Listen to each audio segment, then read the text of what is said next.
Well, we are back, huh? We're back at the 9 Club, everybody. Today, we have two very special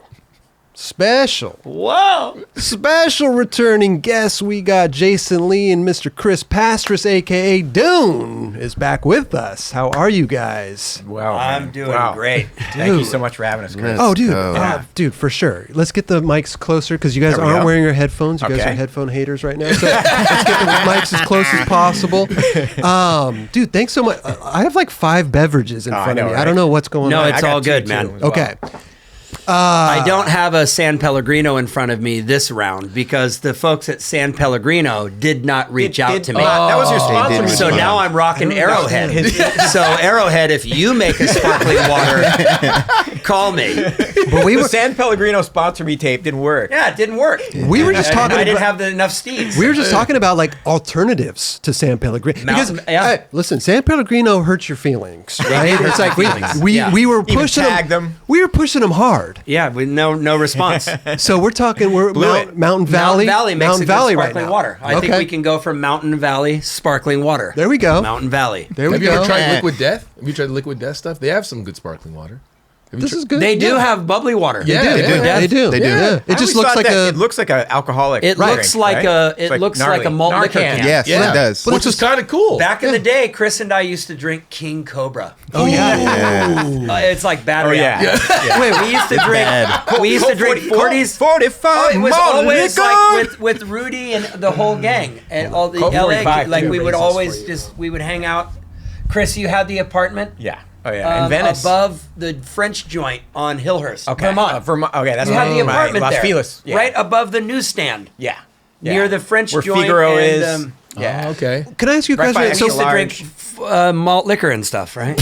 It was so gross. 45. That was the other one. I mean, listen. 45 malt liquor. Who didn't drink malt liquor? That's true. Everybody, like you would skate, and then somebody would go, "Let's go get 40s." Right. Steel and Reserve. You'd go get 40s, and then we'd go up in the back room at Extra Large, the store on Vermont, and then when we'd sit up in the loft area, and we'd watch skate videos and drink 40s. Yeah, so good. And when we were really partying, smoke cigarettes. Yeah, we smoked cigs too. When what a stupid habit. You guys were both in the World Camp at the same time back then, right? I mean, you got on World Industries, Rubbish Heap, all that stuff. You were still on Blind at the time, or was it? Rocco, I was skating for World Industries, and Rocco said, "Hey, it was literally like this. Mark left Vision. He's starting a company here, and you're going to turn pro for it." Almost like passing me in the hallway. It was one that. Phone call. It was that off the cuff. Dude, like we're turning you pro. Yeah, like, you're going to turn pro for Mark's company, and I was like, okay. Wow. Yeah, no hoopla, and he did it on the phone with me. And you were on World, and we were touring together. I was at the beach, and it was like a payphone. I want to say, and someone said Rocco wants you to call him or something. I was like, oh shit, I'm in trouble or whatever. I don't know. So I called him. He's like, Dune, we're turning you pro. I was like, you mean like in the next couple? He's like, nope, your board's gonna be out next month. Get ready. Start looking for a graphic.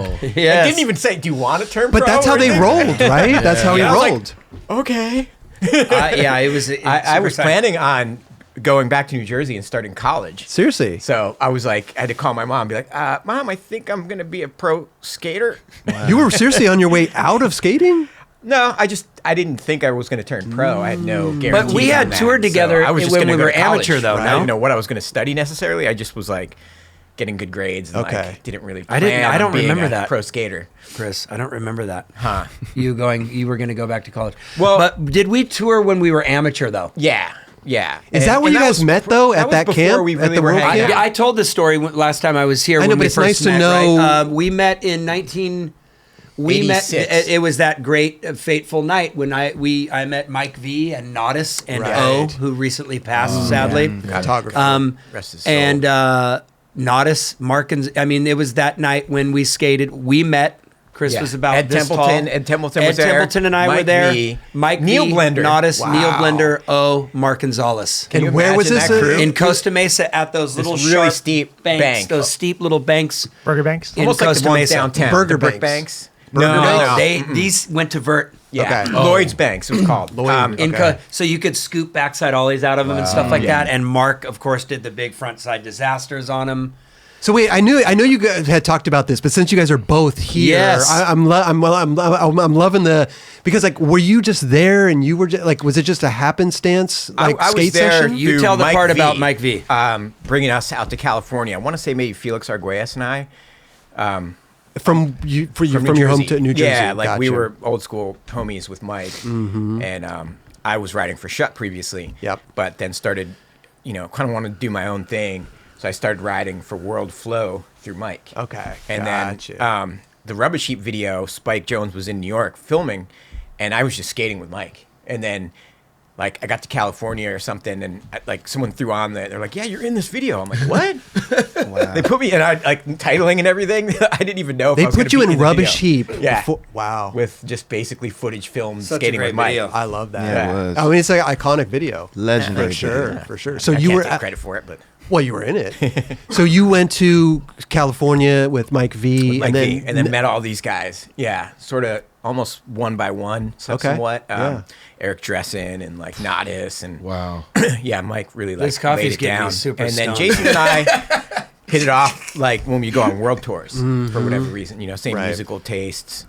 Like red wine and Miller Genuine Draft, like Bob. Yeah, Dylan. we King Cobras haven't eventually come in upped our yet? game and There went you from go. King Cobra to Miller Miller Genuine Genuine Draft. Draft. I don't know why. Big jump there. Yeah. Big jump. MGD. Huge jump. Huge jump. Quality control. Yeah, we got super fancy with the MGDs. And he used to come to my old place in Venice. Yeah, we and we used would to- just yeah. sit there and drink and listen to records, and that's it. that's it. And go Just hang. skate. Yeah, I'd bring a case of MGD, and we'd just sit there and drink MGD and talk about skating and all of that. I mean, when you guys were, and this was during World Industries time, because after World Industries was Blue. Yeah. Right. Yeah, So then it was you guys, very short lived, but I liked that company. I thought it was cool. Good. I thought it I was mean, a really that was cool literally company. essentially Thanks, the birth of Stereo was Blue, Thanks. right? Right. Yeah. Came shortly after. But I just have to go back for a second and say, so, I said this before, but I just want to maybe elaborate on it a little bit. But imagine me and Ed were friends and we were sort of learning skateboarding together, essentially. Me and Ed Templeton, because we lived in Huntington Beach. When we weren't skating, we were in his apartment eating lots of sugar and playing Super Mario Brothers on the old school Nintendo, right? And I was doing 360 flips. Ed was doing the Impossibles, and we were remember just that. trying to come up, you know? And so we get this chance to go skate with Mark. So Ed and I meet him, Mark, at the Lloyd's Banks, Yeah. right? And Neil Blinder was there, and we were like, holy shit, it's Neil Blinder. O was there. He was shooting photos. Yeah. And Mark was there. And Nice. then Ed, we're all skating, and I'm like, I cannot. I mean, like I had said on the show, it'd be like,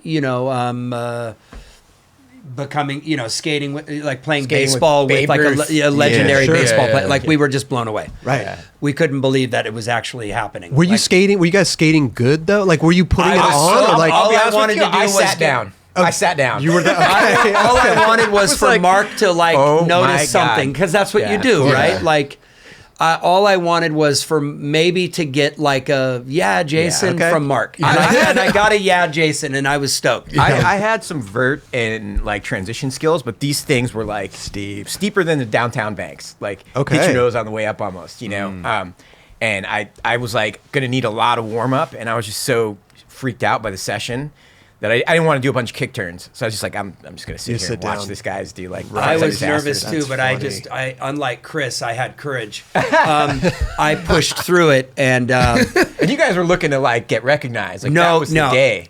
But in all seriousness, the night. so I'm there already blown away, and then a white Ford Taurus shows up, a four-door sedan. I remember it vividly. License Nodis plate gets number? out. I wish I would have known that. Nodis gets out. Holy crap, that's Nodis. Mike V gets out. Holy crap, that's Mike V. And this little bespeckled kid gets out of the back seat of the is car, that kid? and I'm like, why are they hanging? Who's the 12-year-old? Why are they bringing why are they hanging out with this little kid? He came out of the back seat small. His skateboard was half his height or more. That's And funny. that's the first night we met. And then Was there I met- anybody I saw him documenting that again, session? Shortly after that. On video, no, but O was shooting photos. Okay. Nothing, nobody nothing was videoed back nothing then. filmed. This is Yeah. crazy. This was just a session Yeah. of the almighty magnitude Yes. of these And people. all wow. of it coordinated by landline. I know. Right. No group photo for Instagram. Hey, Nodis, it's Mark. If you get this message, maybe there was an answering machine. Yeah. We're going to be at the Lloyd's Banks tonight with O and everybody. Come and see us at about 7. Later. Turn left at the Burger King. Yeah. How do I get there? Yeah. And then you just found it. Yeah. You just made it happen. You just made it work. So Through the that was landmine. that was the fateful night of meeting each other, and then we would tour, and then we were both under the Rocco umbrella and touring, and then turning pro. I met you again at Savannah Slamma. No way. Yeah. Savannah Slamma. That was like 87, I want to say. And I came up to him. I was like still a little kid. I was like, "Hey, Jason, what's up, man?" He was like, "Dune." Remember we met at Wait, you already had your nickname Dune even back then. Yeah. Oh yeah. Yeah. That's But like most people don't know that it's but it's Dune is an abbreviation of a longer nickname. Mardoon. Okay. Yeah. You got to know Rodney Smith. It's like he just makes up. He's got his own vocabulary. I think you told us on the show last time you were on. Juicy Cakey. This is Juicy Cakey. Riggin' Kits. Like whatever that means. And you were Mardoon. Yeah. So, and everybody. Why Mike Mardoon, V, though? Mike V was Boy V. He was like, Boy V. Boy named. Or Boy named Mike V. And he just cut to Boy named. Just like, Boy named. Yo, Boy name. He cut his own nickname down even Juicy short. Yeah. Yeah. What do you got? But what's up You with rigging kits? why the Mardoon? Refresh our memory. Man, it's a strange story, but there was a super smart kid in my school named Martin, who was like a math whiz, and Rodney used to tease me because like people called us brothers, and he'd be like, we're not really brothers. You're Martin's brother, Mardoon. And I'd be like, no, I'm not. I'm not Mardoon. Because it's not cool to be a math whiz. Yeah, it's cool to be a skater, not a math whiz. You're more like that dude than me. Yeah, you're like a yeah, math whiz. Like you're Mardoon. You're not really my brother. And I'd be like, yes, no, that's not true. I'm not Mardoon. And they just I'm cut not to Martin. Dune. And eventually that like Shortened it up. got to the crew, and they just shortened it up to Dune. Dune. Yeah. Jason, do you ever have a nickname when you were younger? Like, did anyone? No, just dickhead. People would just call me dickhead or asshole or something. Hey, asshole. I should know this one. What, Kaylee? Where did you get Thussa for 360? Thussas. Mark Gons. He used to go Thussa. Do you know that? Wait a minute. It was POW. Not Thussa. No. Everything has to have the pow. Okay. I'm just, in the same Rodney Smith kind of way, when you change language or whatever, 360 flip got abbreviated to Thussas somehow. Thussas. Okay. Yeah. And Mark Gonzalez is 55 in June. Wow. And he recently sent me. He'll send me out of the blue emails. Random clips and stuff. Hey, Jay Lee. And he spells Jay Lee, Jaylee, which is super just amazing. Mark instead of Jlee, Yeah. which is just awesome. He recently sent me a clean, filmed from above, cruising on the street, switch 360 flip. Oh yeah, Mark Gons. Like pop, pow, switch 360. Recent footage. On one of his older those Beamer big boards. That's insane. And I'm like, Gons can still just spontaneously do a switch 360 flip. I love how he's been skating that one like curb or like in the island, kind of an island, out in the middle of. Like, Oh, across the street footage from his recently house. where he does the slow motion pivot Yeah. on the little curb, and then he shove-its back to pivot, Yeah. right? And then comes off. I think he did. What was he trying to do? It was like either slappy or 50-50, and then he would nollie 180 to 5-0. He was like telling me about it. Like, I'm going to do this trick. God. So He rad. still like comes up with stuff like that. It's daily. amazing. I mean, at 55 years old, just switch tray flipping on a board that's... Oh, my God. Hey, that's another controversy. Go ahead. I forgot to bring this up last time, and I want to do a poll here. Okay.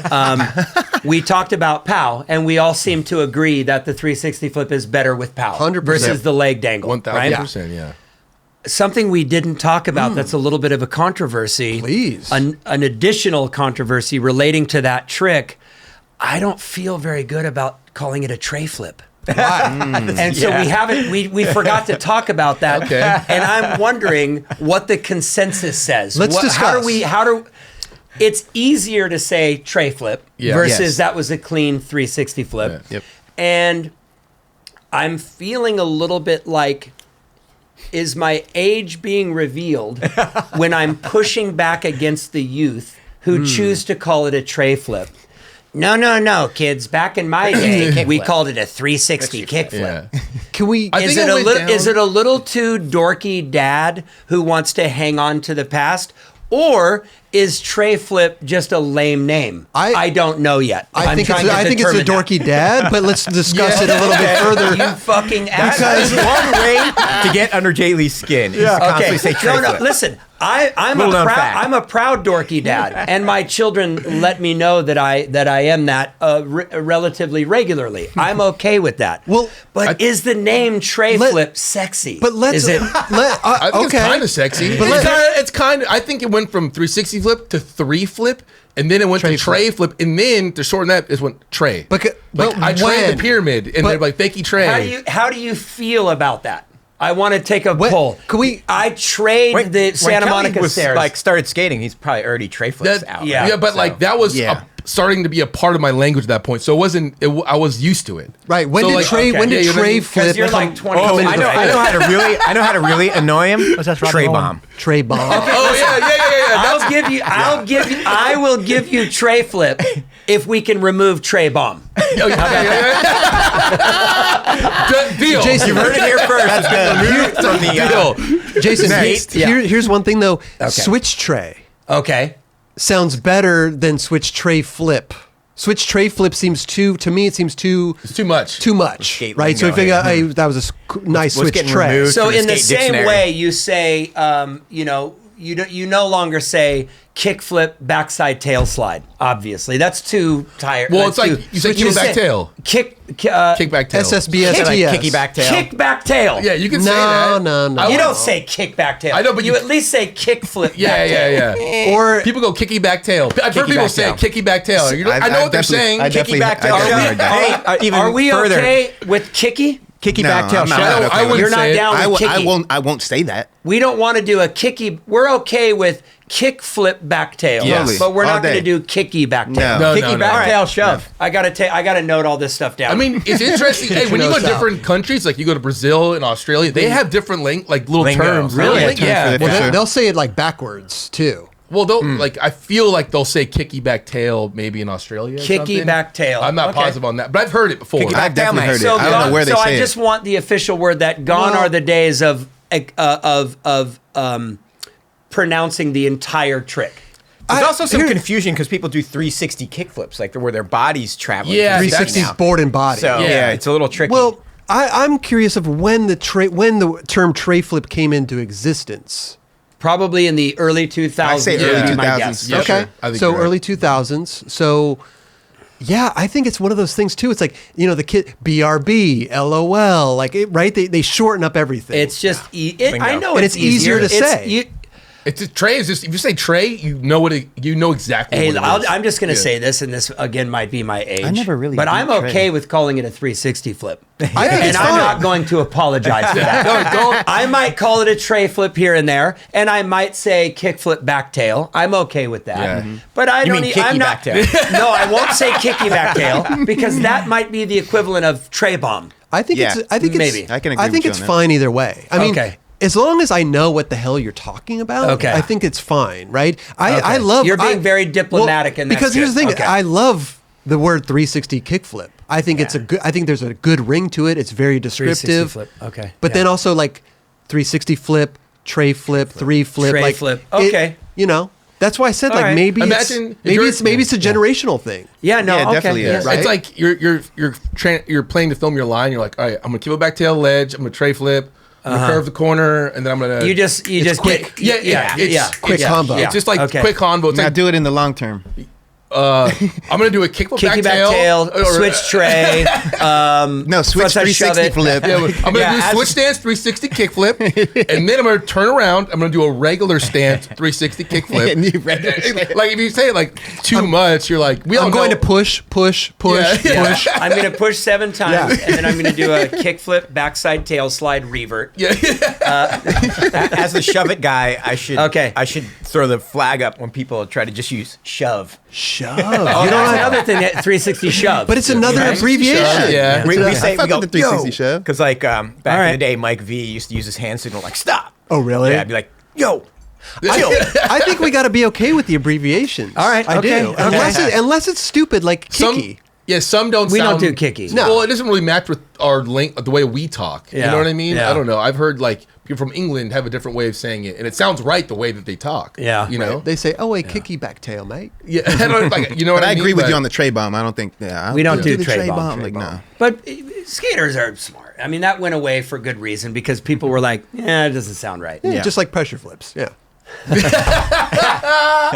I got tagged on that too. I got tagged on some pressure flips too, and people were like, "They can look like kick flips, and they actually can look cool." Yeah. No, That's funny. they can. They can. You I can saw, make I anything. saw a couple that I got tagged on. You that can were- make anything that on a had some skateboard power. look I was a little surprised. You can make anything look good. Are you saying on the shove part that it should be called pop shove it?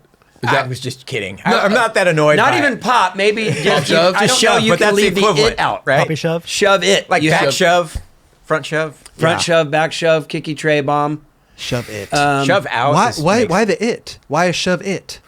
I don't know. Where did the it Because come from? the it is the board. You're shoving You're the board. You're Yeah, you're shoving shoving it. it. That's true. Yeah, you're Why not shove it board or You're shove board? It seems Shove like it board. would be like if you didn't know the lingo, you'd be like backside varial. By the Or like- way, or I'm turn- not currently stoned, but these are the kinds of conversations you have when you're really high, and they go on for like 6 hours. And Wait you a minute. keep Wait a talking minute. about You don't sex. know. You don't know what we put in your coffee. Dude. Hey, I know We're all that. high. Certain coffees get me a little buzzy. Isn't it interesting though? There's certain things like, what do you say, frontside board and Backboard. backboard? You don't say backboard. It's just board. Board slide, yeah. You say board slide. You never, and then you see front like pop shove it and frontside pop shove it. Yeah. You never say backside pop shove. Yeah, on your regular Yeah. tricks. Yeah, you there's don't say certain that. tricks that you Yeah, just. that's interesting. Some things I just never understood, like the backboard, right? A front board. Front board to me seems like that would be I'm going this way. Yeah, I'm That's front. a lot of confusion when you first start like that's true. skating. Like backboard, I feel like I would be looking backwards. All kinds of Yeah. break terms, though. That doesn't that come from surfing ultimately?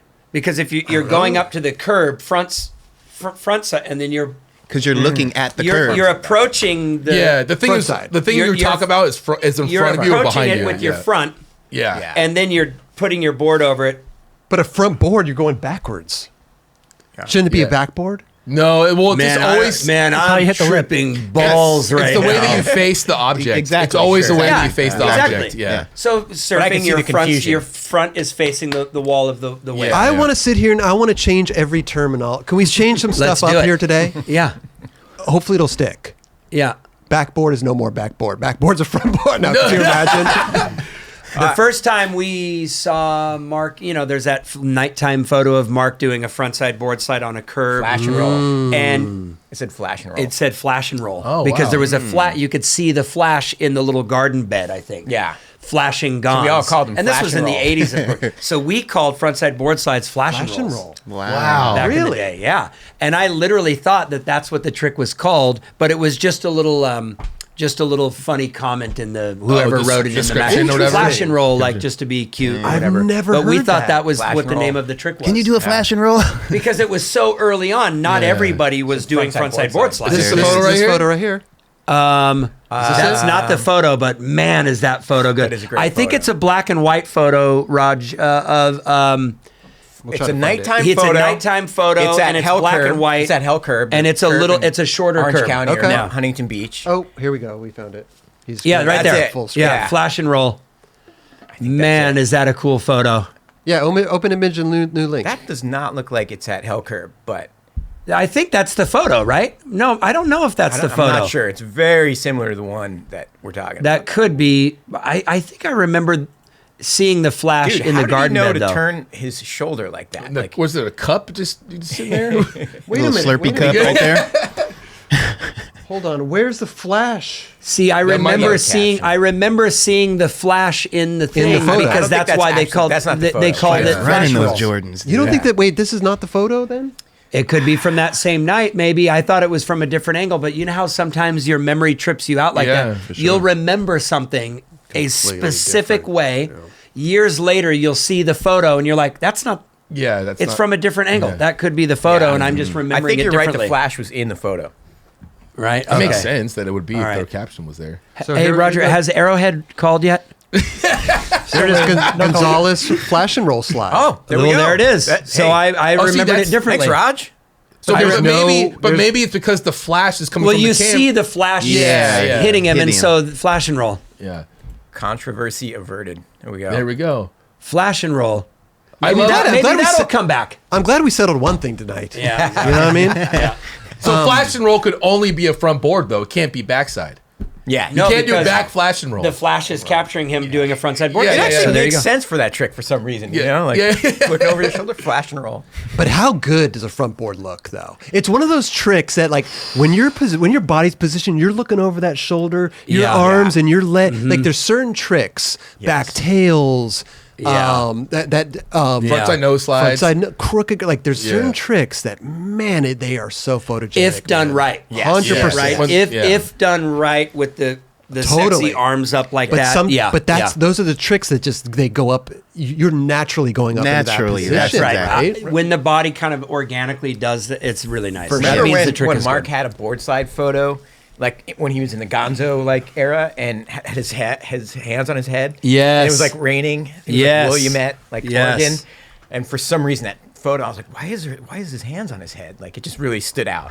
And I think he's wearing like a UCLA shirt or something. What was he doing? Was he front boarding? Regular board slide. but Regular he board had his slide. hands on his head like this. I'm like, what is up with that guy? And then like all drawings on his grip tape, and I was just dripped out. Like Gons was in an alchemy, you know? Like it was like Dude, seeing shit, a fucking man. magician. Like in Yeah, person, that early you know? on Like, and that talented was Yeah. psycho. Yeah.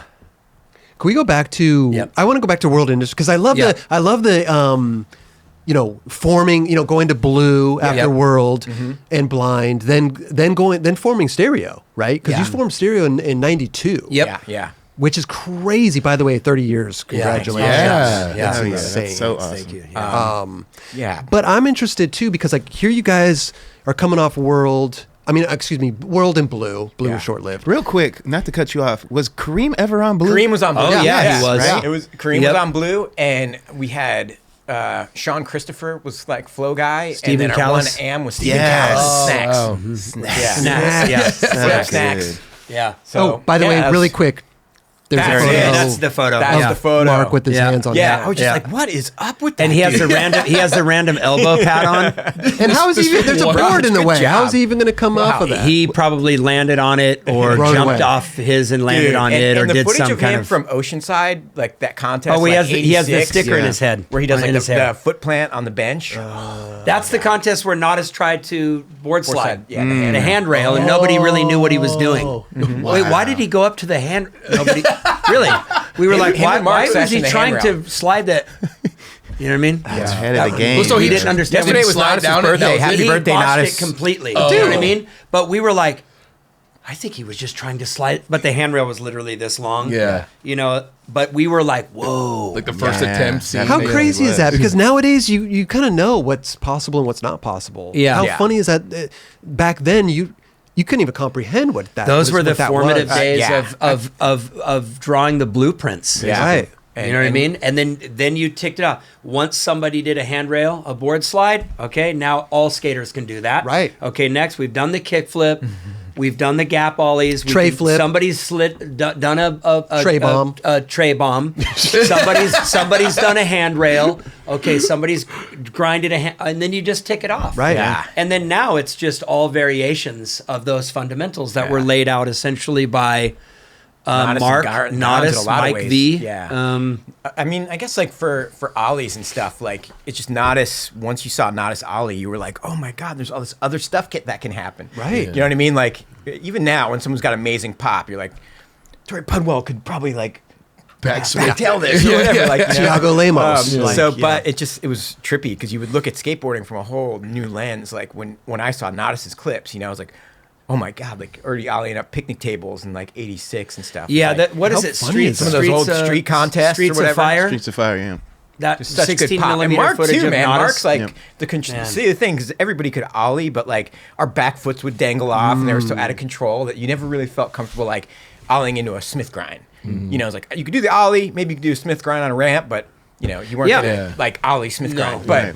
then Mark and Nodis feeding off each other, and they had so much control like up in the air. I It's remember crazy. Mark telling me about how when he first heard about Nodis and he drove out to the beach to see him ollie.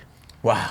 because he had heard about this guy that could ollie really high in Santa 'Cause Monica. Nodis used to skate So the beach Mark all the went time. there and skated with him and watched this guy ollie. Literally right down And here. knowing Mark, he was probably like, "Hey, you're the guy that ollies high. Can I see it? Show me a high ollie." Right. And probably just put Nodis on the spot, you know. Yeah. But not like think about that far back in the '80s. Nodis could ollie over trash cans and stuff. That's insane. Oh, wow, look at that Yeah, look at photo. them.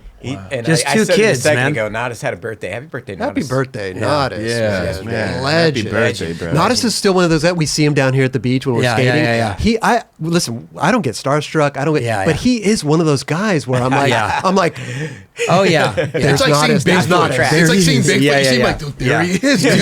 There's this unicorn. I'm like, Yeah, wow. hi. so cool. Seriously. Yeah, he amazing. obviously was a big influence For sure. in those Yeah, early I days. got you know? somehow doubt. got when I lived in Venice. I got connected with him through my roommate, Alexandra Pelosi. I think we talked about that in the first episode, perhaps. But Congresswoman Pelosi's daughter Yeah. was my roommate. Oh, and no way. And she was friends with Nodis and Thebo.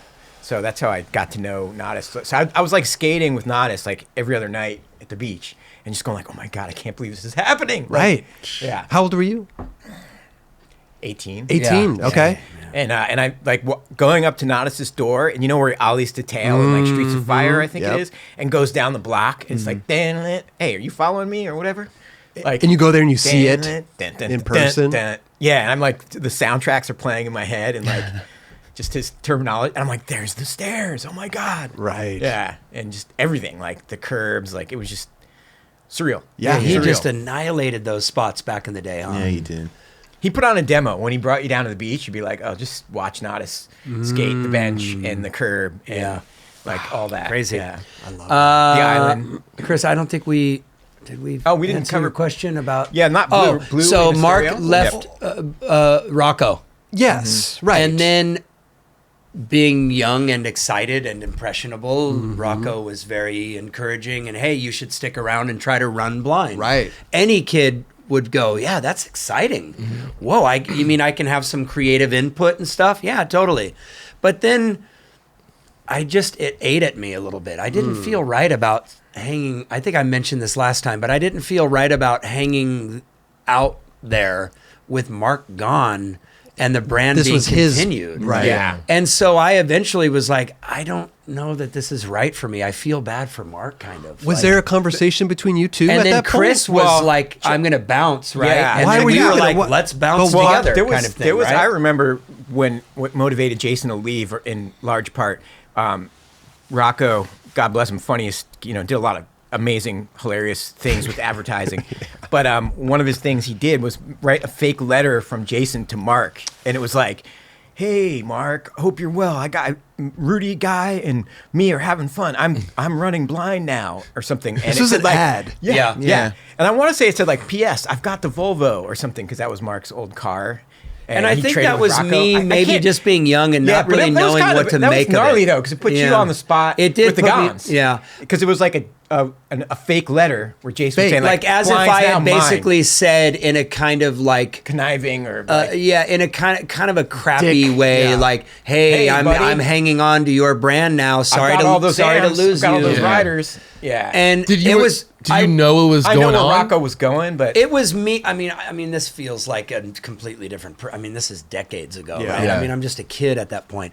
But I probably felt like, oh, this might be kind of funny, and maybe there was a part of me that thought, oh, it's okay to mess with Mark, and this will be fun for me, and yeah, kind of whatever. Rocco's Like thing. I probably rationalized it and just thought, well, this is just some funny thing. Yeah. But deep down internally, I felt guilty probably. Right. You know what I mean? Like Right. Mark is my hero. Like that, this is weird. It doesn't feel right without Mark being here. Well, Rocco was doing That all. was that. Rocco was doing all kinds of. He was doing ads with Richard Mulder, like "We stole you from Foundation. We have your new team rider." Yeah. Like he was just. That's what Yeah, he was pushing doing. buttons. The button pushing, buttons. if it goes too far, then it's very unattractive. Right. You know what I mean? Oh, That's it the is? ad. Yeah. Whoa. Yeah, but Steve was always very diabolical like that. From the beginning of like Yeah. when Okay, he maybe it doesn't incepted mention the Volvo, World but- Industries, like he was always trying to incite some sort of trigger Rise. to make Yeah, somebody I mean, like listen, there's Dear a. Jason, what's up? I- It's me, Jason Lee. Yeah. Yeah. Fake signature. It's not even your signature. It looks like it was done on It's like not my fucking signature, computer. no. Yeah. And I remember this was one of the the talking points for us. And I'm sorry, Chris, you asked me about Leaving World. Yeah. I was a Mike V guy. Like Mike V got to pick a couple riders when when World was starting. Sure. And so it was me, Felix Arguelles, and Billy Waldman. Wow. We're like Mike's team. Amazing. And when Mike left, I kind of knew the writing was on the wall. Like like I wasn't a Rodney guy at all. How quickly did Mike leave before you were talking to Jason about? I mean, I feel how like long Mike was leaving World as I was coming up. Oh, really? Yeah, unfortunately, and he left by the time my board was out for more than a few months, and it was me and Randy Colvin, and so that was Steve's thing. Like immediately, I guess he had enough confidence in me, but immediately after Mike quit, Rocco called me and was like, "Yeah, you and Randy Colvin are turning pro," and I felt like it was really premature. Well, they needed another board on the wall, Yeah, right? and I was just like, okay. Yeah. And then came up with the Dune baby character and the lettering. Which is iconic. It all worked. Yeah. Thanks, man. Yeah. Iconic. Yeah, and then Iconic. Two World Industries Men was filmed in like 2 or 3 weeks. Like this is Yeah. like 3 sessions or something. That's my crayon writing. And Amazing. that was me and Spike like Yeah, I messing with remember people. that. Hey, do you know Man, Dune? Yeah. that. Do you know what's up with Dune? And I wanted Oh, that look guy at to that say guy, yes because he yes. was a Jersey meat. And then like you a have Jersey the meat. wig on right there. So I wanted him to be like, yeah, I know Dune. He's a real good guy. Where did you get the wig? You know what's so funny, man? Yes, I am wearing He's a wig. wearing a wig. I swear, I was trying to take the seriousness out of it. Yeah. And like me and Spike had like Wow. were He's really- wearing like a grandma wig. me and Spike were really good friends. And I used to just do weird things to push people's buttons a little bit, not in a negative way. Like Sure. I just was like, I'm gonna make Spike crack up. I'm gonna put this wig on, walk to the car, and then like the joke just kept going. Like I was like, I didn't take it off. So. He liked Well, it. Spike probably loved it. Yeah. Chris, you had And it's such so good funny that people- ramp style, man. Thanks, man. You did. Wish I could still do now. And you had a good long backside tail slide too. See, I said backside tail Backside slide. tail. Yeah. That's Hey, like That me, sounded good right there. Hey, no, it did sound really Yeah. good. I approve But of Chris that. did have a good backy tail. He did have a steezy backy taily. I remember I was bummed. I remember I was bummed because I had footage doing a nose wheelie a block long, and I wanted them to put that in there in the video, and they didn't. But How much time? That would have taken up the whole part. That would have added another 2 minutes to the part. So then Chris goes, let's do our own thing. And he knew that Brad Dorfman over at Vision, which had pretty much it was dead at that point. Yeah. While you guys were still Yeah, on and- and under the world And umbrella. he's looking Yeah. to start little companies, and let's start a company called Blue. And yeah, I liked Blue. I loved that company, Cream, man. and Yeah. then it didn't do so hot, but then did Stereo, it did okay. it got out there, and This Vision was had the a pretty days broad when it was reach, literally thankfully. like our catalog was a piece of paper, One piece that sheet. we would fax to skate shops. Yeah. And the catalog was one sheet of paper, but on the catalog It had a stereo. there was an old, like from a record cover, an old Stereo logo on it. on the Blue catalog, And yeah. Chris goes, "Well, this isn't really working. Let's start another company called Stereo." It was all his idea. And he somehow knew you were 18 and he knew all these people. He knew that Brad Dorfman had a wood shop. And was Christian gonna- Klein, He knew that from Deluxe Power would, Edge. he knew Jeff Clint. I'm like, how the fuck does this guy know everybody? Right. Are you allowed to curse on this? 100%. Yeah. Down. And he goes, I'm setting up a meeting for us to go to San Francisco to meet with Jeff Clint to pitch him Stereo. 18 years old, he's managing all this stuff. 19. So we go to a diner, we meet Jeff Clint, we pitch him Stereo. Jeff Clint happily goes, all right, let's do it. Yeah. And that was it. Yeah, Do and you- before that, I talked to Thebo on the phone through Oh, you did? Alexandra, Oh, my roommate, okay.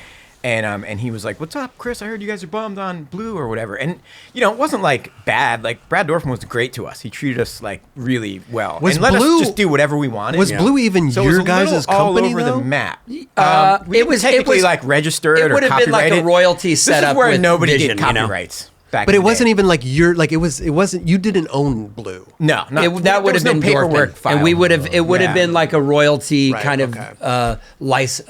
This is pre like nobody really did the back end Still, of like owning people a still company. don't do that shit. Oh, there weren't contracts or anything Right, like right. that. Yeah. It was walking into essentially the shell of the grand vision skateboard. You're gonna plug and play, and we're crazy, and he's got resources. He still has a wood shop, but there's some death there. Vision is gone. Like aisles with cases and cases and pallets of like old Joe Johnson boards and like Gator boards. Yeah, it was coming to the end of that Vision 80s streetwear era stuff. kind of It was thing. like a warehouse full of Vision streetwear. Yeah, and you're just like, and somewhere in a little corner of that was Blue Skateboards. But he was very cool, and you could sense that he wanted to rebirth the thing in the modern era. So what was the downfall of that?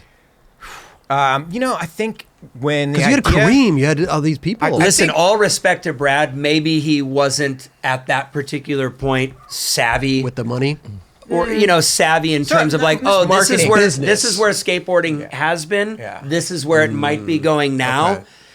I don't know that he was very engaged necessarily or super savvy with that. No disrespect, but and maybe there was just a lot of leftover history to sort through. A crap ton of paperwork. I mean, Vision was a monster company. Well, it sounds like this was a graveyard that was trying to be revamped into something and else. he had the best of intentions, and he gave us all creative freedom. TV, but was it just didn't. Done with Ed and Mike, and we had Blue TV, and Brad treated us super well. It was just when it came to Deluxe, I had this feeling that we were going to be like embraced and like. I mean, like that Jeff was Tommy Clint Guerrero and Thiebaud and Jeff Thiebaud. Clint. The minute I talked to Thiebaud, Thrasher, I was like, oh, this is going to be better. Like when you would talk to Brad, he was a sweet guy, but he had a mullet haircut, and he'd be like, "What's up, bro?" And he'd like drive up, in like a Z28 or something with like a blonde girl from Orange County, and just like, "What's up?" You're like, Chris, I made it a point to be super respectful of Brad, but it looks like you just now I love the guy. Now you're going off on his mullet. He's just stating the obvious. He hooked us up. I mean, there would have been no Stereo with Brad Dorfman. Exactly. Well, there you go. Right? It's all in the But it was just, pipeline. when we would drive down to Vision, it was like the art guys and like the salespeople. It didn't really feel like. And we got to watch Kareem. It was like we were just drawing ideas on napkins, and it didn't really feel like there was any feedback given, But then at Deluxe, which I kind of knew from talking to Thiebaud and then Jeff Clint, and then that meeting, they were actually giving us ideas. Like Tommy Guerrero was like, "Dude, this is." Yeah, amazing. That was an already we were huge Tommy Guerrero fans, and he's into music as well. He's a musician, so he suggested Matt Rodriguez and was bringing in records into Deluxe. And you felt like you had somebody behind you. Yeah. We're home. Like these guys get it. Yeah, where at Blue, I didn't feel like the Vision guys got it. Right. Yeah. Right. Yeah. Interesting. So 92, you guys start the thing. Yep. And man, you guys took off from there. And but here's the interesting part that I wanted to get to too, is because like when you were on the show, you said that you pretty much like you took up acting. You from 95, you were like done with skating. Yeah. But here you guys are with this new company. How did that play a part in this whole, getting this new company going, even though it's been going a couple of years, but now Jason's going in this other direction. I'm sure that had to play like a huge part in like. Well, a huge part in what? Just the vibe and the growth of the company, right? Yeah. Well, listen, it's bittersweet because on one hand, I just right or wrong, like I said, I think before, I personally didn't feel right continuing to be a pro skater. Gotcha. Right or wrong. I remember that. Yes. Remember, in 1994, a 24-year-old skateboarder was a near dinosaur. Yeah. Compared in 2023, as we discussed, a 24-year-old is just a baby. Just started. Yeah. But if there weren't elderly skateboarders in the 90s. Do you understand what I mean? Like when I was 23, or if we were skating the Houston contest, and I was, like I said, I was stoked to just do a backside flip over the box, and a young Eric Costin was doing switch tray flips over the box. And it was around that time that I was like, man, I think I got to get the fuck out of here. Yeah. Like I'm at 23, I started what's Eric Costin? 40. He's 47. What are those guys? 47. Yeah. So if I'm 23, homeboy's only like 18 or some shit, right? Yeah. Right. And so I'm kind of like, I'm I can't do switch 360 flips. I can't do a switch backside tail slide. I can't do a nollie flip. I'm 23. These amazing kids are 18 and doing switch 360 flips in 1993 over the fun box. And I'm like, you know what? I think I got to get my baggage and head out. I was at that contest, and I thought everybody skated. It was such a great vibe, and yes, there was older guys there, but I didn't look at you guys as like the older guys, even though that's interesting to hear because I felt that way, right? So and then 24 came around, and it was really it was ultimately an innocent thought, right? Like I'm not super progressing. We tied for like third or fourth. We did? Yeah. And I honestly felt a little bit bad. Like, I don't want to hang around and milk skateboarding. Right. I'm not very good. I can't do a switch 360 flip, and I'll never be able to. So I'm just going to gracefully, respectfully bow out. Right. Not the right thinking. Well, I remember trying to talk him out of it. I was like, dude, but you're so different. You don't understand. You got so much style. That it didn't matter. Had I had maybe a different perspective or maybe a more mature thought, I would have recognized. Had I known that in the future age wouldn't matter in skateboarding, I probably would have stuck it out. But you had no idea. There was no, there was no blueprint of that. If you had told us in 1994 that in 2023 you can be 60 years old and still skate and have fun and have your name on a board, I would have been like, get the fuck out. For sure. Because again, in 94, 24 was old. Yeah, people had like a 2-3 year shelf It life. was much shorter. And so I was like, you know what? I want to gracefully, respectfully bow out. Right. Yeah. But then at the same, I wanted to be true to that, right or wrong. But then I also felt bad for Chris because I kind of felt like I was leaving him in the lurch. That's where I was going with you know? that. Yeah, I felt guilty. And then, but Chris ultimately understood that my heart wasn't there. Right. So he respectfully didn't force or push anything, which was really cool. Yeah. And then very organically in 2003, only 8 years later, I started skating again, like we talked about. And then that's when we started to kind of think about revamping stereo and all of that stuff. Mm-hmm. So again, right or wrong, I kind of feel like I needed to do that. To leave, And then ultimately to sort of realize that it took me 8 years of not, I think I skated once in that 8 year period. Right. To just be super removed from it, to really kind of look back at my history, Mark, Blind, Blue, Rocco, Rodney I tried in vain a couple this times. Wonderful history. I tried in vain a couple times to be like, Jason, you got so much style, man. Like backside, tail slide, 360. You don't need to do anything else. You don't. Just really. stop. This is so true. But listen, I didn't want to milk it. I wanted to make way. I wanted to make way for Eric Austin, and kind of like I would just felt old and lame. And that's not to say that like Stereo wasn't building a fucking phenomenal team and like a phenomenal legacy, but also like here's Jason that just is like, we're like, we need we need you know, like come on. Did you have a board for a while still, or did you just right when you left you're like, just take my board We away? did one board and that was it. It was about a year period where you weren't skating really, but your board was still out and still selling really well. And I was trying to tell you, like, dude, you don't need to do anything. Like, just be who you are. Like, skate once a month. And but I that was. But you had to go on your own journey. Right? Felt that. It was bittersweet. Like showing up to work with no passion, but still collecting the paycheck. Sure. I felt and he got guilty. acting gig. I think it was like what. Like I can no respect time, that. Mallrats. I can respect You know what I mean? So it was like, bittersweet. It was immature ultimately, but I was trying to follow a gut feeling, right or wrong. Sure. I didn't want to milk it and hang on. Yeah. But also you have these other opportunities coming at your way, Mallrats and all this other Mallrats stuff too. happened, and then I went to Germany and skated for the last time at the Munster Cup, I think in '95, right? Yeah, and then I was done officially after that.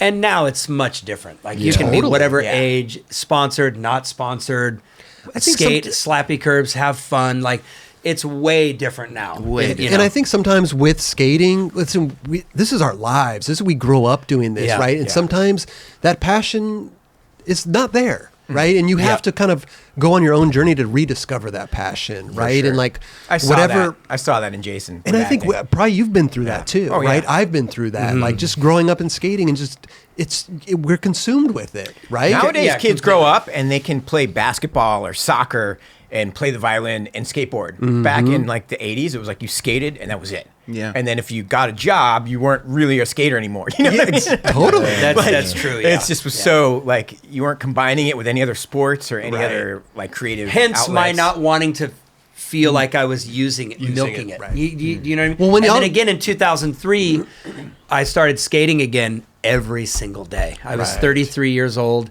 and I was doing kickflip backtails on The the quarter extension at pipes Bear- at before Steve the Barrett's old barracks. park. Yeah. The And I was Barra like, Park. oh my God. Like sometimes that's what it takes to literally, one day I was just like, oh, a kickflip. Right. That would feel really good. As if remembering for the first time in 8 years that I used to do kickflips. Holy shit, that would feel really good to do another one. Yeah. And it just clicked again organically. And so I ran with it. Is you know? it what part of this movie career or TV career did this take place? The kickflip when you regained the love? Was it So Earl 2003. or So I would have Pre-Earl? done Mallrats. I would have done Chasing Amy. Okay. Dogma Yep. with Kevin Smith. Maybe Vanilla even Sky. Jay and Silent Bob Vanilla Sky? Strike Back. Yeah, Vanilla, Vanilla Sky. Sky. Okay. Almost Famous. pre-Earl? Other movies that didn't do very well. I did a movie called Stealing Harvard with Tom Green, a comedy that's got a little bit of a following, but I did a couple stinkers here and there, but some pretty good work. I got to work with Cameron Crowe, and I got to work with Lawrence Kasdan. Tom Cruise. I got to work, Vanilla Sky was a treat after Almost Famous. And then it felt like the right time to be like, I want to do a kickflip again. You know what I mean? And then Barra was like, I saw Steve Barra at a birthday party. And he goes, do you ever skate? And I go, no. And I felt like Just saying that. somebody that I never saw ever going, do you ever skate? It took just an objective outside person perspective. asking me if I skated anymore to go, no, I don't. But maybe I should try it again. That's really what it took. And he goes, well, it so happens I have my own indoor skate park, and you can go skate it anytime you want. This is the one that was out in the valley by the Budweiser plant, right? Oh, yeah, okay. And I was skating it and very nervous, very self-conscious. Anthony Van Engelen came one night, and I was like, I know that guy because I had seen some stuff. I had done some homework. Spanky came, and I was like, oh, I'm 33 and I'm kind of old, and I used to be a pro skater. And you're calling me, telling me that I you're couldn't skating, help but feel and I'm just like, dude, lighting up. how are these guys looking at me? I didn't know how to read any of that. And then I called Chris and I'm said, skating again. I'm skating again, but I waited to get relatively okay at it again. Dude, he was to call killing Chris it. because I didn't want to embarrass myself. And then he goes, I'll be right there. I literally got And the we phone started call, skating got in my again. car and drove down to That's so stay with good. him immediately, literally within 24 hours. Yeah. And I'm sure Abe and and- Spanky were like mind blown. And even he if was you didn't dripping, know. dude. It was like he never I left. was I didn't blown really, away by those guys. Yeah, Yeah, you did right. not miss a step when you got back on your board. Unlike that, if I don't skate for 6 months, you'll know. Oh, if I don't skate for a week, you'll know. If I could do only one thing forever, it would be massive 360 flip fakies on banks. Oh, there it is. Carl's shit. This is Yeah, the that's the part. Yeah, this is that's the right. this is Look at Chris doing 360 flips over the fun box. One thing I did do when I started skating again, to my surprise, and I only did it once, I did a kickflip 5-0 grind across that bench on the without top right dragging there. my feel tail. like we have- So you I balanced came it up the out? bank, kickflip, backside 5-0 grind down the other side. There it is. There it is. There it is, right there. Oh, that shit was clean. You didn't touch the Rewind tail that. at all. Oh, come on. Look at that. No tail grind. Boom. Look at that. That's how you No do tail it. drag. That is how you do it right there. I have never. Come on, man. That is the best kicky back tail I've ever come seen. on, man. There's even sweat Yes. on my shirt, so I was dedicated. Damn. Wow. Look, the Good. grandpa hat Oh, you right there. put the hat on and everything. Classic Jay Lee. Yeah. Oh. All the way over there, Higher, little but gap. Okay. Oh, man, who shot all this stuff? filming? Is this Nate Van Dusen? Boom. Yeah. You see that? Yeah, dude. Come on. Oh, come on. Pre-leg dangle. Come on. Look at pow. That is one of the best feeling tricks on a bank. It dude. is. Right? Yeah. Because it smacks up. Yeah. And if it's indoors, it echoes against the wall, you know? Boom. That's funny. Wow. Man. That's some good stuff right there. Oh, I got all hyped. Let's go skate. You want to go skate right now? I'm going to go do a kicky back tailie. Right. I'm going to do a switch tray bomb. Man. Who's I'm going to do a front shove. Those about tray bomb to fake, or tray bombs to fake. Carl Shipman, I would always trip out on that. The one that he did in England. Yeah, exactly. Right? Like where the board bank. just goes way out from the bank. Yeah. And he pulls it back in. He pulls it back his in. frontside flips, man, too. Oh, yeah. Thing of beauty. Gnarly. I just got stoked. Going skating after I'm this. gonna I go love that you got skating. stoked on your own footage. Like, Oh, come on. Does that mean I'm a narcissist? No. It's crazy to look back at your footage and be like, dude, I did that. Yeah. Like, you're proud of it. You're like, we did a video review. That was 20 years ago. Yeah. Especially when you forget Already, about time is trippy. Yeah. 20 years On ago. that, on the Like drive that. over here. Well, we did a video review with Paul Rodriguez and for his right, and just watching him watch it. go through the nostalgia of like being like, and him just saying like, I was good.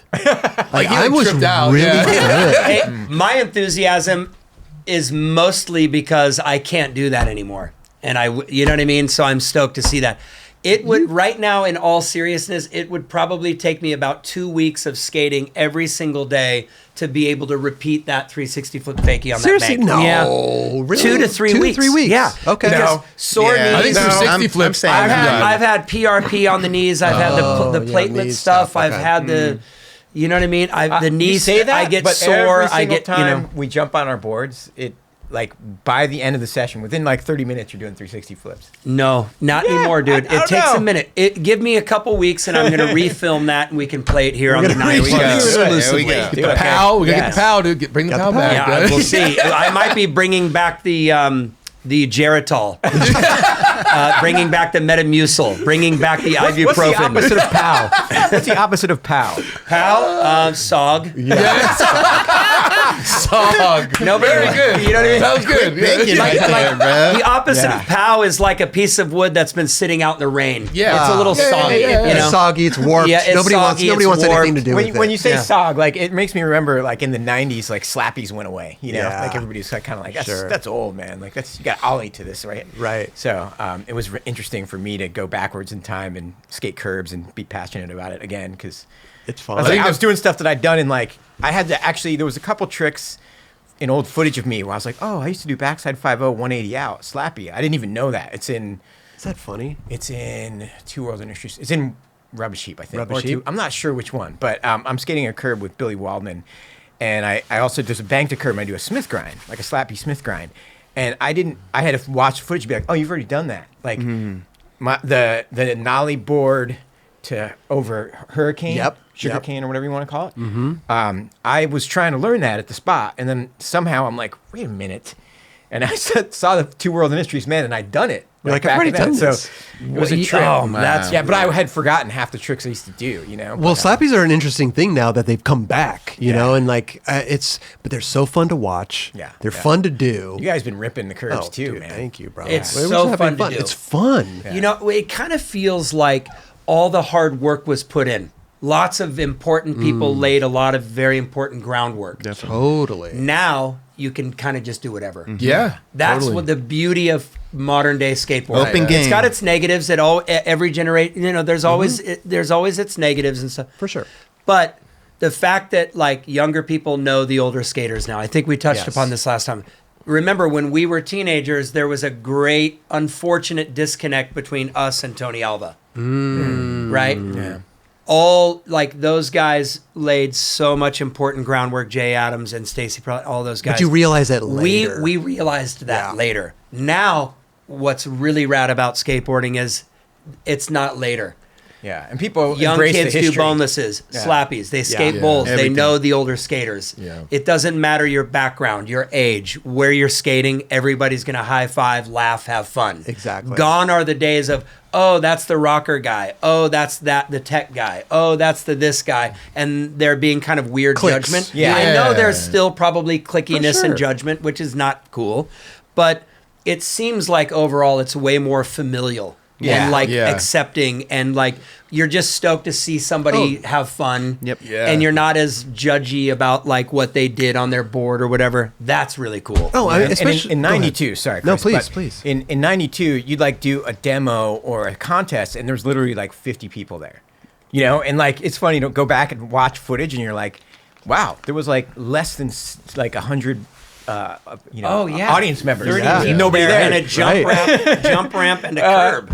Now right? it's like like amphitheater style with street league or whatever. You know what I mean? So it's a trip for how sure. it changed, the changing of the guard, and like how it's crazy how trends everything's embraced now. Trends kind of dictate the industry at some point. Like when right. I was growing up, like it was like the SDC, all these things that like kind of shape the industry if you only ride for them. Yeah. And then now it's like, oh, you could kind of ride for whoever. You could start a new brand. You could do that. I don't know. It's pretty. But it's wild. also tricks. It's like back in the day, like when pressure flips went out, like you do not do pressure flips anymore. Yeah, trick like you do not do that stuff. Now it doesn't matter. It doesn't matter, right? It's like Everybody's having fun. Yeah, now it doesn't matter, which is amazing.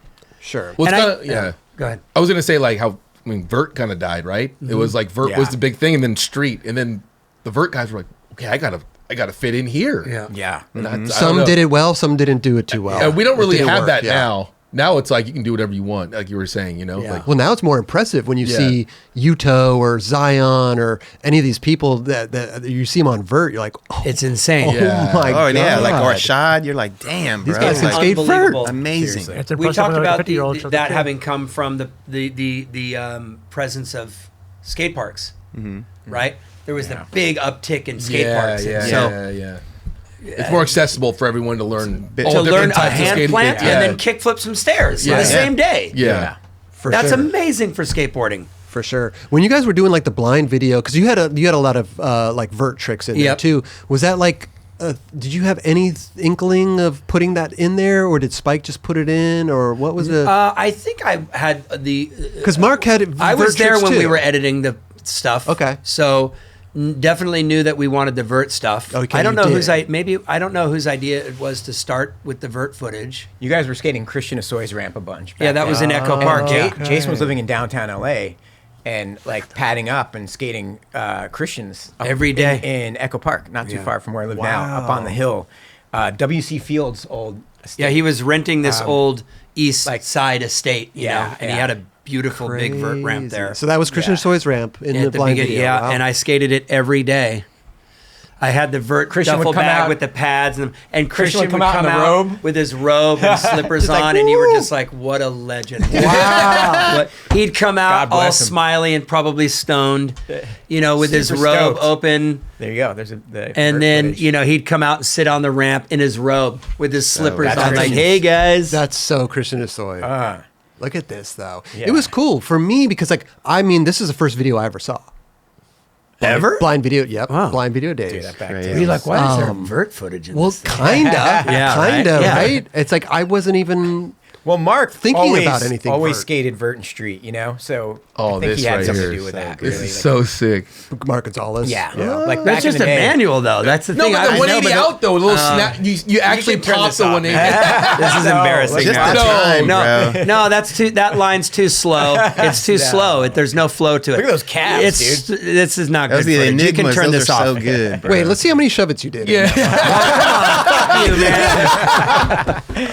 Hey, I didn't know what else to do. Like I said, I couldn't do the 360 flips and the switch bombs and Dude, shit. come on. This shit is so legendary, This bro. is- Oh, come on, man. Straight up. It is legendary, Dude, so dude. sick. I do like that trick right there, the pivot. Oh yeah. You know, And even this, the kickflip. the kickflip. pivot, That I is thought was all right. But it's like it's all stylish. Beverly though. It's Center. a Beverly Center, yeah. That was fun to see. Oh, All right, it is. I You didn't- can turn it off. we Well, used to go there at night. Put some wrestling Yeah, on or it's it's something. the, Look at the chops. but see, this is also. Sideburns. I mean, the style though. Dude, the style that you everything, had, like bro. it was just. Everything.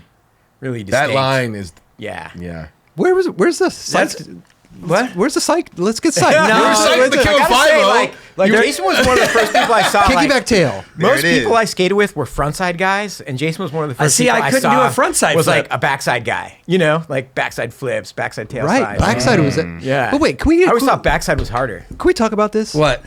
Why? This is legendary, iconic. It's not very good but footage. Why you don't like it? That's crazy. I'll tell you the way it works. Maturity, right? Like Sure. in skateboarding, 3 years is like 10 years. Okay. Right. So between that footage and the footage we got for my part in the stereo video, it's literally only 2 years or something. how much more control I had, how much more confidence I had, how much more looseness and flow I had. There was a maturity from video days to the first stereo video that I was personally proud of. Okay. You know what I mean? Okay. Yeah. But still, always you carry those insecurities, and you carry a little bit of self-consciousness because you think you're doing, the best that you can do, and then Mike Carroll shows up at the same spot. You're like, I suck. You know what I mean? I went through that. Yeah. I had Mark, and I was like, God, I literally genuinely didn't think I was very good, and that's totally fine. Sure. You don't hang around skateboarding for any reason other than to have fun. Right. Yeah. But again, it felt limited at that time. So I pulled out when I felt like I got out when I felt That's the power right there. That's the power. Fake Gnarly power. you know what I mean? But Thank you, anyway, Trey Bomb. Yeah. Get him. every skater over the course of a few years, when you're still coming up, you change a lot. Yeah. You Well, know? even especially back then, it was Yeah. really, we're talking about overnight shit Yeah. was happening so Yeah. damn Yeah. fast. So when this blind video came out, Speed. Yeah. Yeah. Plan B and everybody, they're already light years ahead. They're already I like, know. Yeah. they're already going crazy, Yeah. So, but this I- did change the landscape though. Yeah. And I remember, I know what Jason's saying. Like, I felt like both of us matured into our own selves. During Chris's the stereo video. skateboarding in these days compared to, Rubbish Heap, for example, or whatever. You know what I mean? Chris got super good on transition, and we both skated a little bit faster. We were a little bit looser. We were in San Francisco. There were hills. Anytime you would see Julian Stranger, you'd be like, I need to skate faster. Right. You know what I mean? Yeah. There was always that sort of looming presence of, Julian and those guys who own San Francisco. And Tommy. And most of Tommy where we G. skated was San Francisco. So you always sort of felt that presence of like, I need to skate faster. It sounds like you're getting more influenced by the SF dudes when maybe back in blind days you were being influenced by somebody else. Mark. Blind was Mark, Mark, of course. yeah, right, sure. And these days, remember, I'm only 24 years old here, but I already felt really old, as I had said. Sure. So, every day we saw Henry Sanchez skate, we saw Mike Carroll skate, and I literally was like, I'm out.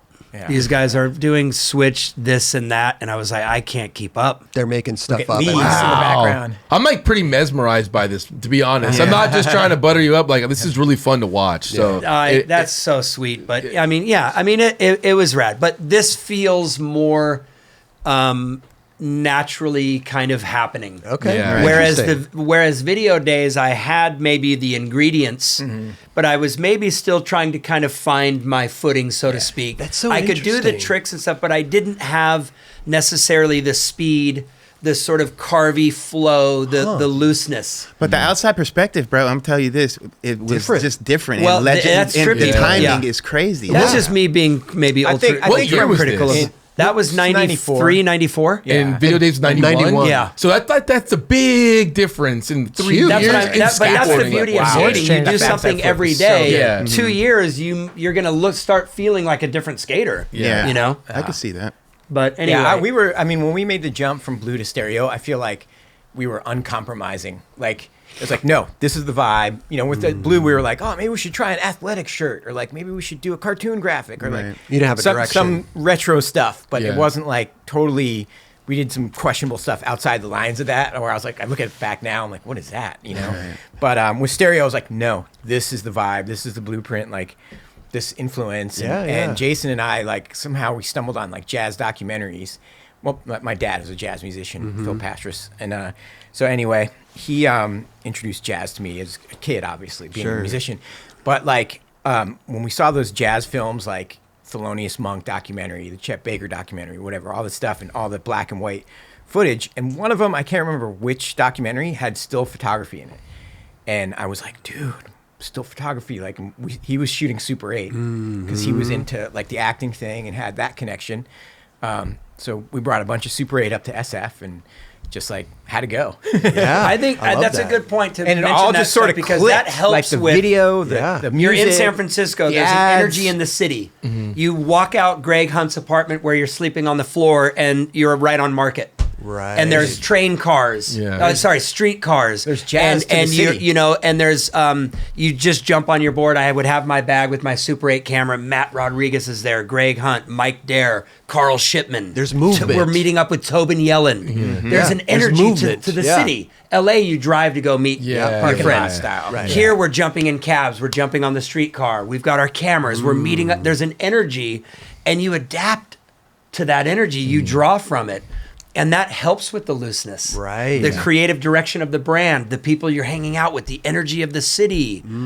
Yeah. That helps with that, you know. Right, With, right. with that looseness and Oh, totally. all of that. And then, you know, like I had said, skating with Julian was like, you know, unbelievably intimidating. I'm sure. Yeah, he would just bomb the hills, and you would walk down them and pretend like you got a splinter.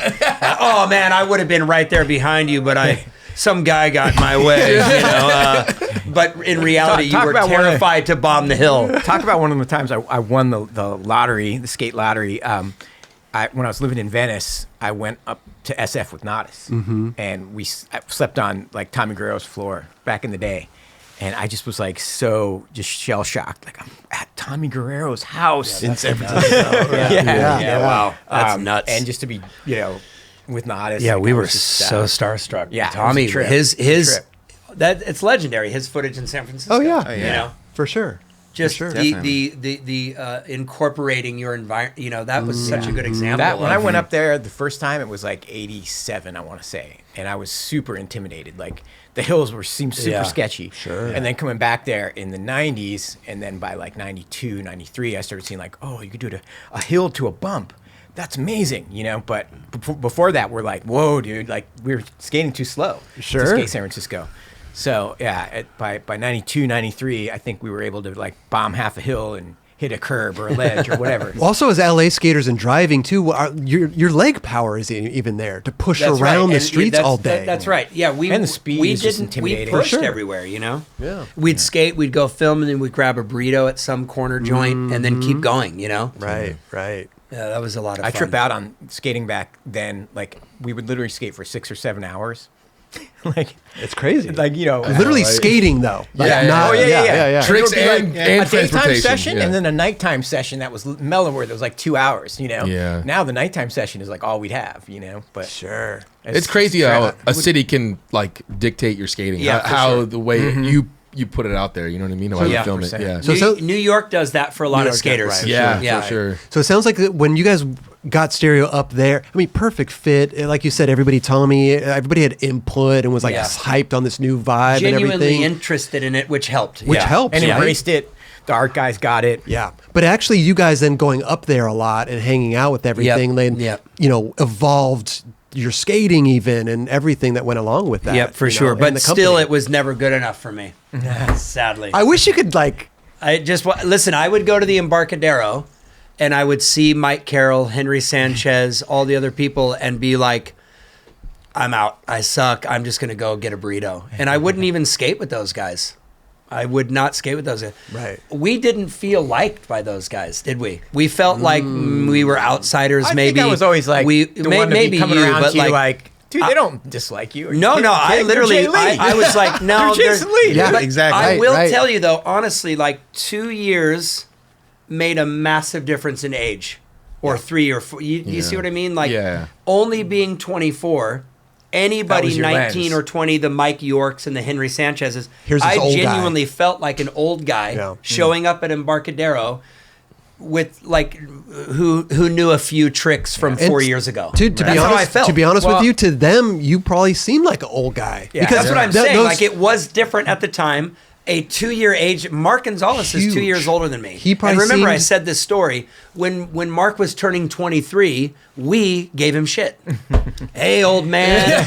I'm not kidding you. When I was 21 and Mark was 23, he genuinely, at that young age of mine, he felt like an old skateboarder at 23 years old. Right. And so I felt that in San Francisco. And I'm like, Henry Sanchez, he's doing like 12-foot switch crooked grinds. And I'm like, I'm just going to go get a massage and a burrito and call it a day. I can't do a 12-foot switch crooked grind. It's so crazy how you're describing it. That's the same way Tim Gavin was describing it. Like, dude, I can't do switch. Yeah. I'm hanging it up. I'm gonna go get my bartender's license. I'm like, dude, what? Like overnight? I didn't know that it didn't matter. Right. And that's okay, because I needed that time away. And let's just say there's Henry Sanchez. Oh my God! And let's just say Embarcadero is incredibly hard to skate. So hard to skate. All of the bricks and stuff. It and always cracks. looked hard. So I'd get to Embarcadero and see this video. But when we were riding like 45 millimeter wheels, and I'd just be like, no, it was I'm like out. I couldn't understand how those guys would skate. You know what I mean? Like look at the small wheel era, and he's doing what was that? That was a switch, pop, shove it, crooked grind or something. It was pop, shove it, crooked grind. Oh yeah, right? and I would see that stuff and just be like, no. But I think that's what made the spot so intimidating for other people to go to too, because here's these guys that are amazingly ripping. And to Chris's point, like there's a way to skate that spot. Yeah. So if you're if you're a visitor coming in, you're not only like sucking because you don't know how to skate the spot. They got it down, and it was the rounded edges. I remember that, and the bricks. Something to get used to. You had to get used to it. And then the brick, right? Yeah, it was tough. But I absolutely love that spot. But you guys had it down. But here's Henry though, like literally they were making tricks up. Insane, that's what I'm saying. But they were making tricks up by the day, filming them, and that was it. That's right. Yeah, and then boom. That was Nodis's bump. Right there.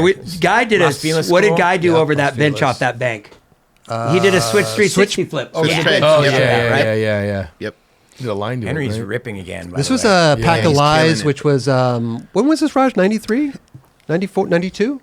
92? 92? See, that's like early 90s. This is not 90. This is not 93. No, that's 92. 92. Yeah, it's crazy how aggressive. Maybe 91. How 92. progressive and aggressive. He wants it. He's like, he wants it. That's so inspiring, you know. It's funny. I remember. I think it was. I'm realizing that it might. That front blunt was did you sick. see that Volvo wagon? Switch front blunt. Wow. So gnarly. I remember somebody telling me. I think it was McKee. See, Mark look at all McKee. this stuff. He's just relentless here. When we had started Blue, Rocco, I think it was McKee or somebody or like one of the skaters like from that era that told me, maybe Kareem or someone, but Rocco offered him $500 to go find out the name of our company and the logo. And the guy, whoever it was I was talking, I think it was maybe McKee or someone, was like, nah, I didn't take it. No way. Yeah. He was like, go find out what the name because of the he company probably is. There was no like Instagram, so because he didn't know what we were up to. And he probably also wanted so he wanted somebody to like spy on us. But he also probably wanted to make some ads. I was like, no shit. Right? You got you're kidding. Yeah. Because when you guys quit, there was zero communication with that camp. Really? It was like pre-Instagram, you know? So like no, but I mean like even just like having to quit, I'm sure Rocco was like pissed. Yeah. Did you call him and tell him, or well, you did? It's funny because like I was getting edged out, which I saw coming and wasn't really like bummed on it at all. I was just like, wow, this is a whole another like, you know, Day One song, and these guys are coming up, and I'm just like, dude, hats off. They got something else going that I can't really replicate. And and so I saw, you know, the writing was on the wall. I saw it. And I just started coming up with creative ideas and was like kind of fitting it around my skating, I guess, you know. And by Stereo, it had matured, you know. Right. But, yeah, and I was able to say, oh, maybe I'm not doing the hardest tricks in the world, but I'm bombing a hill or I'm doing a nollie. It's funny how you have to figure stuff out sometimes. Yeah. And make it make sense in your own mind. Like, then, I remember when I turned pro, I skated vert a lot, but I got really self-conscious about vert skating. I didn't skate vert for like that whole year my first board was out, you know, because like Jason Vert's said, dead. it was like Who's vert doing is it? over. Yeah. Like, you know, I remember like people almost frowning upon when we show up at a demo and start skating the vert ramp. They'd be like, dude, you guys coming in the street course? Right. It's trippy. It's interesting. Now you get kind of rewarded for being all around. Oh, totally. Yeah, but in I mean, when I was a kid watching videos, that vert button, that was real, dude. I was glad, anytime I saw a vert part, I was like, nah, dude. Fast forward. Yeah. It just, I didn't relate to it. I just didn't. That's why I was kind of asking about the blind video, and you guys deciding to put vert in there too was like, it was kind of at that pivotal moment where it's like vert's gone. You know, or it's like it's street now. Mark always ripped vert. I think for me it was, oh my gosh, I actually learned to skate vert and I can actually do a few tricks. That's cool. Yeah. And it felt fun, probably. For a street skater, watching Tony Hawk and everybody early on, you were like, a hand plant. Whoa. Right.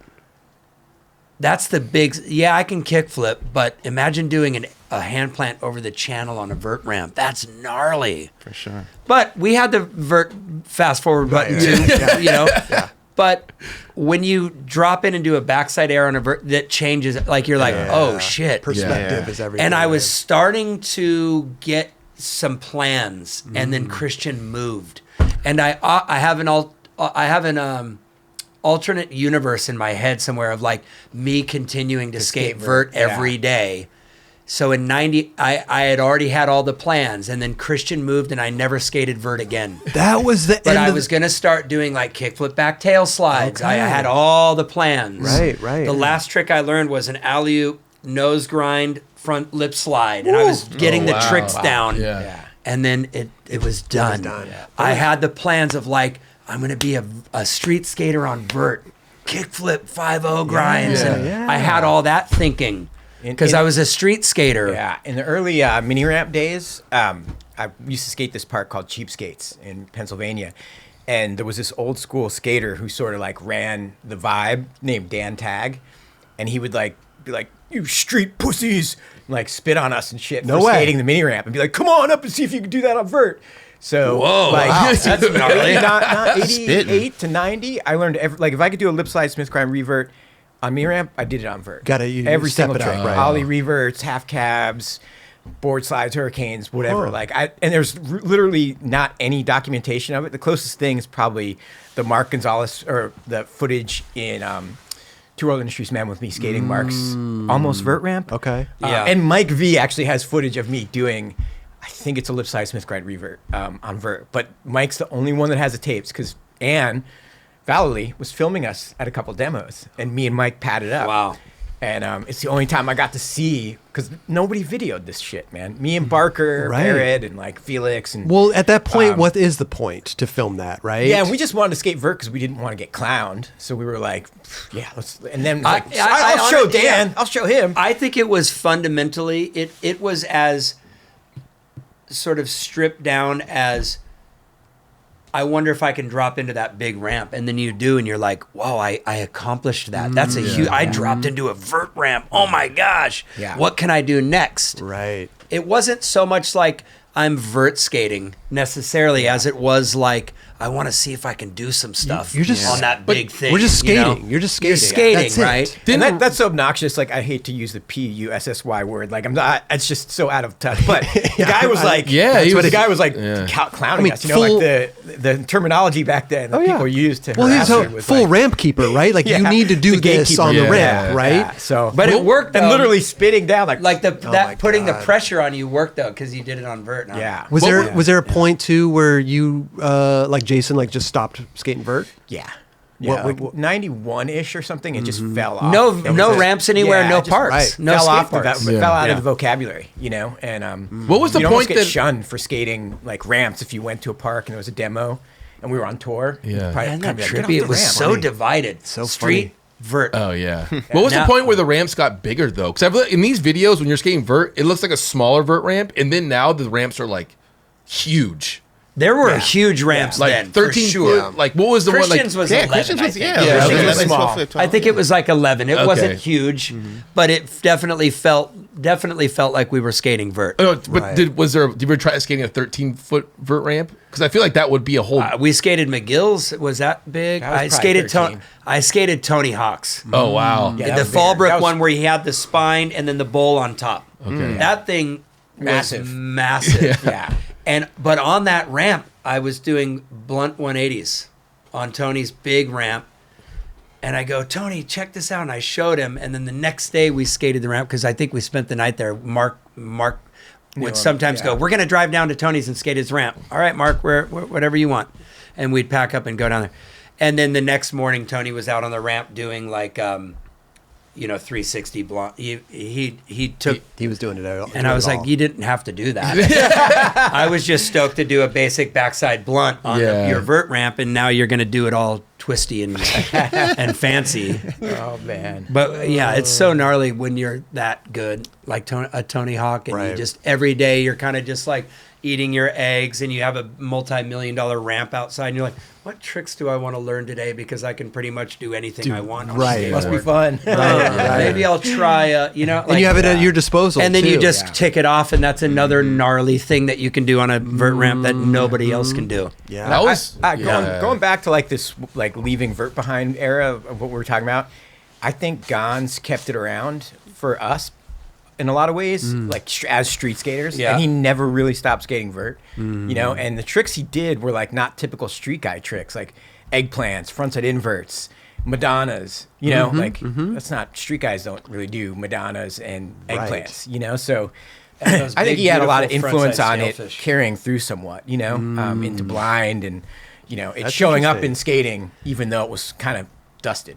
I'm sure in Mark's mind too, it's like this is just skating. Yeah. Right? It doesn't matter if this is going out or dead or whatever. This is skateboarding, and it's just, beautiful, it's just right? different terrain. Yeah. What would have been Mark's thinking, right? For sure. You do a handrail, you do an eggplant, you know, you do a kickflip. Like, you're just moving around on different terrain, having fun skating, you know?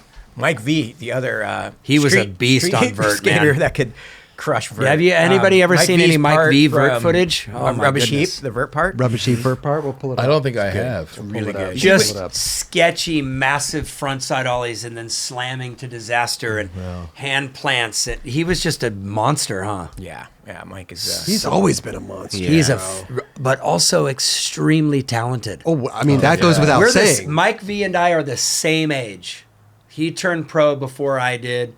Everybody was looking up to Mike, even though we were the same age. He felt like he'd been around. It was like Nodis Gons and Mike V was kind of the trifecta of the guys, right?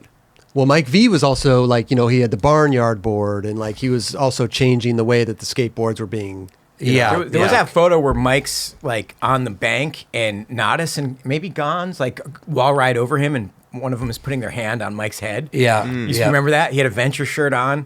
Raj can maybe pull it up. But that was like kind of like the coming of age of Mike V, that photo.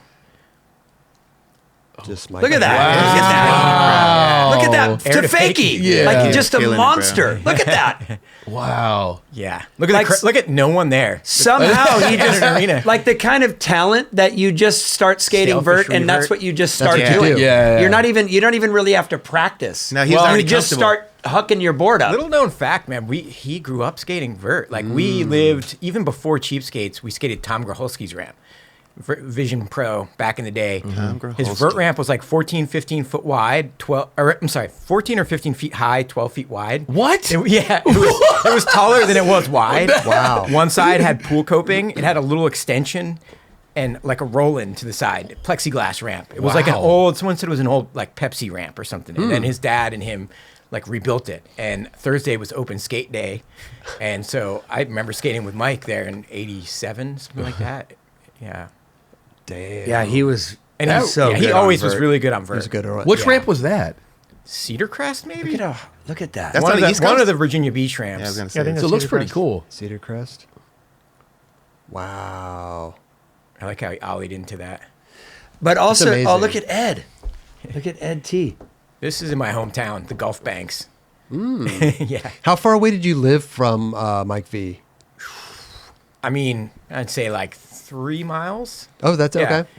It was like one train stop and a mile skate or whatever. But a couple times have skated all the way to his house. Right. That's what we did. So back it then. was skatable. Yeah. Okay. Yeah. Got you. What? Yeah. Diner Park, New Brunswick, New Jersey. We were This, talking. this rubber sheep, right? This is Rubbish in the sheep. 80s right here, Yeah. dudes. Yeah. This is the 80s. We were right talking here, right? about- This is the Yeah. We grew up 80s. skating that Is this spot. the 80s? 89, 89, 90, 89, 99. we were talking about the other day was Mike V in Speed Freaks. He was like the first one to like 180 over a table. Oh, in a yeah. schoolyard. Yeah. Yep. yeah. mhm. You know. Speed Freaks Park is Yeah, so he good. was really kind of. He was I in used his to own love way that spot. ahead Oh of my his. God. Look at that That's spot. Sadlands, right? Still no, there. No. It's something else. It's man. still there, Raj? I mean, Sadlands is still there. Sadly. That's the Sadlands. Burger There's the Banks. Burger Banks. Yes. Oh, Okay, there's yeah. the Burger Banks we were talking about. The ones we're talking about are smooth and they go up to vert. Right. Those guys. Kind of like that? Yeah, But kind of like bigger, that, but but not brick. Yeah. Got Yeah. you. Burger Banks. I was doing hurricane grinds one night when I was skating with Mike, and my foot went over, like you ever like to my heel. My board went over the side of the ledge, and I flew backwards. knocked myself out and went into convulsions. I hope somebody was there. Hopefully, Yeah, Okay, Mike good. was there, and it was like when I was out, like remember just seeing like a crazy white light, and then coming to and seeing Mike standing over me. Like, my God. Chris, dude. Yeah. Did you go to the hospital after? Or? No, No, not even for. no. Got to be careful. I don't think I stayed up you kind of did all back night. then, I was like right? calling my mom, and I was like, Unless I you think I'm broke okay. a bone, Exactly. right? That's the only time we're going. Yeah, I broke my wrist That's, and went. that's the long nose manual I did. Oh. where I Oh, was same- talking about same thing? Same spot. No And way. then- yeah, Who's and I was always filming like, this why right wasn't now? that in there? Whoops. I wonder who's filming that. You did the same. Spike. I did the same thing. The Look same. how long this is. Wow. Jesus It Christ. was nose manual. I think I did nose manual. Shove it. You showing up Mike V? Oh, That's probably why. Okay, yeah. You showing up Mike V. Oh man, Same spot. I could I love never that. I top love Mike, that. man, ever, even to this day.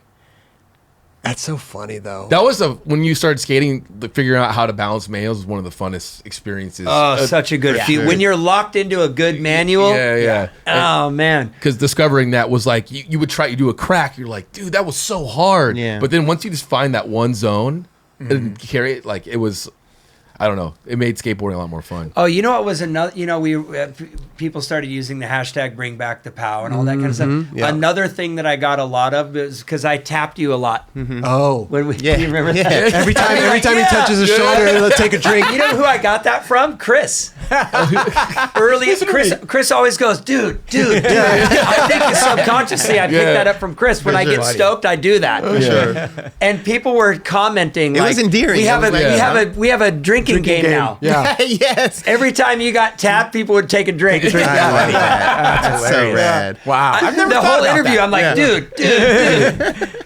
We had a great time on that show, man, and that was it really resonated with people. Man. Oh, that's it was awesome. really Yeah. cool, Yeah. dude. We got a lot of good to be here. response. I forgot to mention a lot of people though. You did? Yeah. It happens. It happens, dude. You know, like Yeah. afterwards, I was like, man, there's so many skaters that I love that I didn't mention. Right. Well, now's your opportunity. Yeah. Yeah. You better nail it right You got here. the spot. This is it. No. Yeah.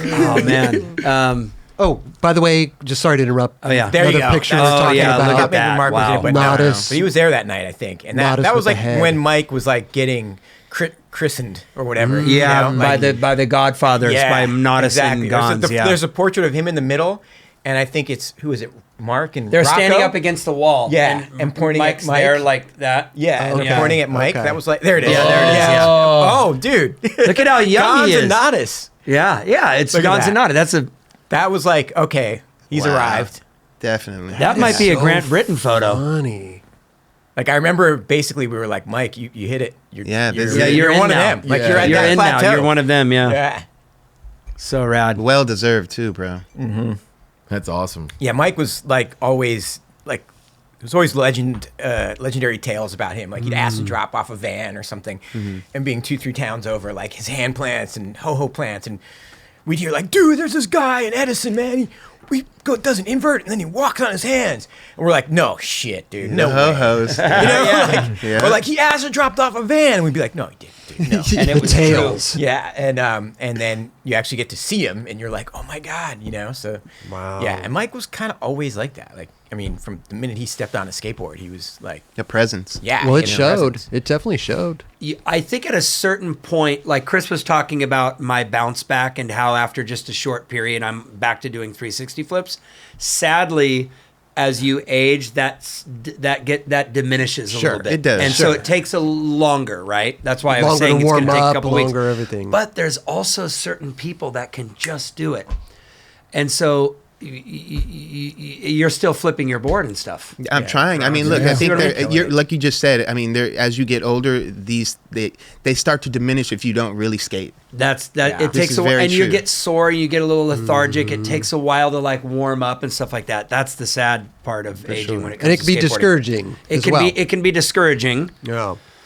It's weird that like it used to be you would do some gnarly thing and feel rewarded. Now you do just like a clean kickflip off a curb and you feel like you've For sure. written a book. You know what I mean? It feels like a huge accomplishment. Yeah. But you know, I see like Andrew Reynolds and I'm like, the guy's kind of skating almost like he used to. Yeah. From what I'm seeing pretty on much Instagram, is. a little bit here and there. You know, for me, and you're kind of like, damn, I guess there's certain people that just got it. that can just still do a fucking 360 flip down a set of stairs. I use Guy Mariano. Guy Mariano is probably at the top of that list, right? They fully train though to like stay in that like zone. Yeah. Like you know, Stretching, running, treadmill. 100%. Like But it's also just God-given talent. This is true. I think Guy is probably at the top of that list. I understand. I In agree. terms of when Guy's 100%. 57 years old, he's going to put out another part. Or he's gonna put on an Instagram clip of just that's gonna blow your mind. Another one of those guys is Day One Song. Man.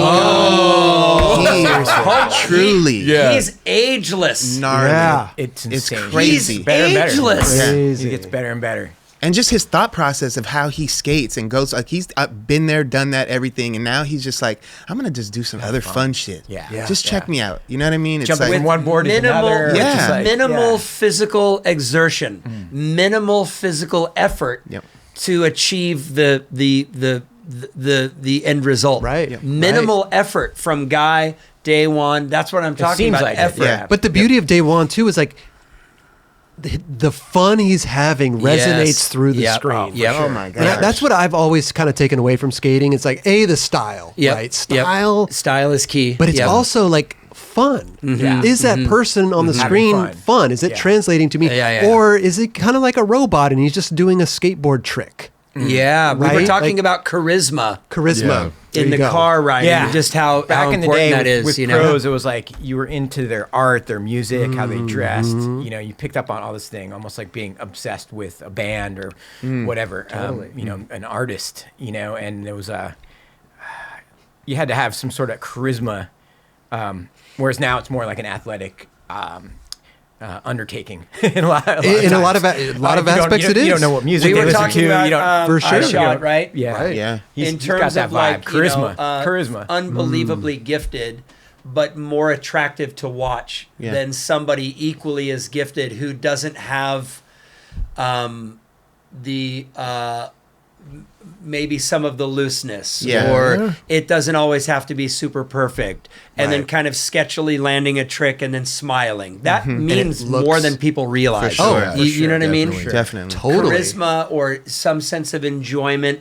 Flaws are attractive to me. Like landing, you know, I love when I watch footage and somebody's just killing Sketchy. themselves to land the thing and they roll away kind of sketchy, and it's almost kind of more rewarding somehow because they really earned it. Well, And even they're if they barely move- hanging on and they're smiling and they're getting high Everything can't be fives, you know. perfect. Yeah. No. But even the way they move when they're sketched out, if they move, they still make it look good. Yeah. The way their Yeah. arms could like move, and you're like, how Yeah. did he make Yeah. that look good? Yep. You know? Totally. Yeah. And only that person could make that look good. Yeah. Sorry, Chris. Oh, it's okay. Before I forget, one thing that didn't talk. Did we talk about Heath's kickflip over the fire hydrant when I did the Heath show? Kirchard? If anybody remembers? The one I that think we- bombs the hill after. Yeah. Yeah. yeah. think That's we one did, of the yeah. things I wanted to mention that I think I forgot to mention the first time, because I get really nerdy and excited about skateboarding. And I like to try to think, what was the best kickflip ever recorded? What was the best 360 flip ever recorded?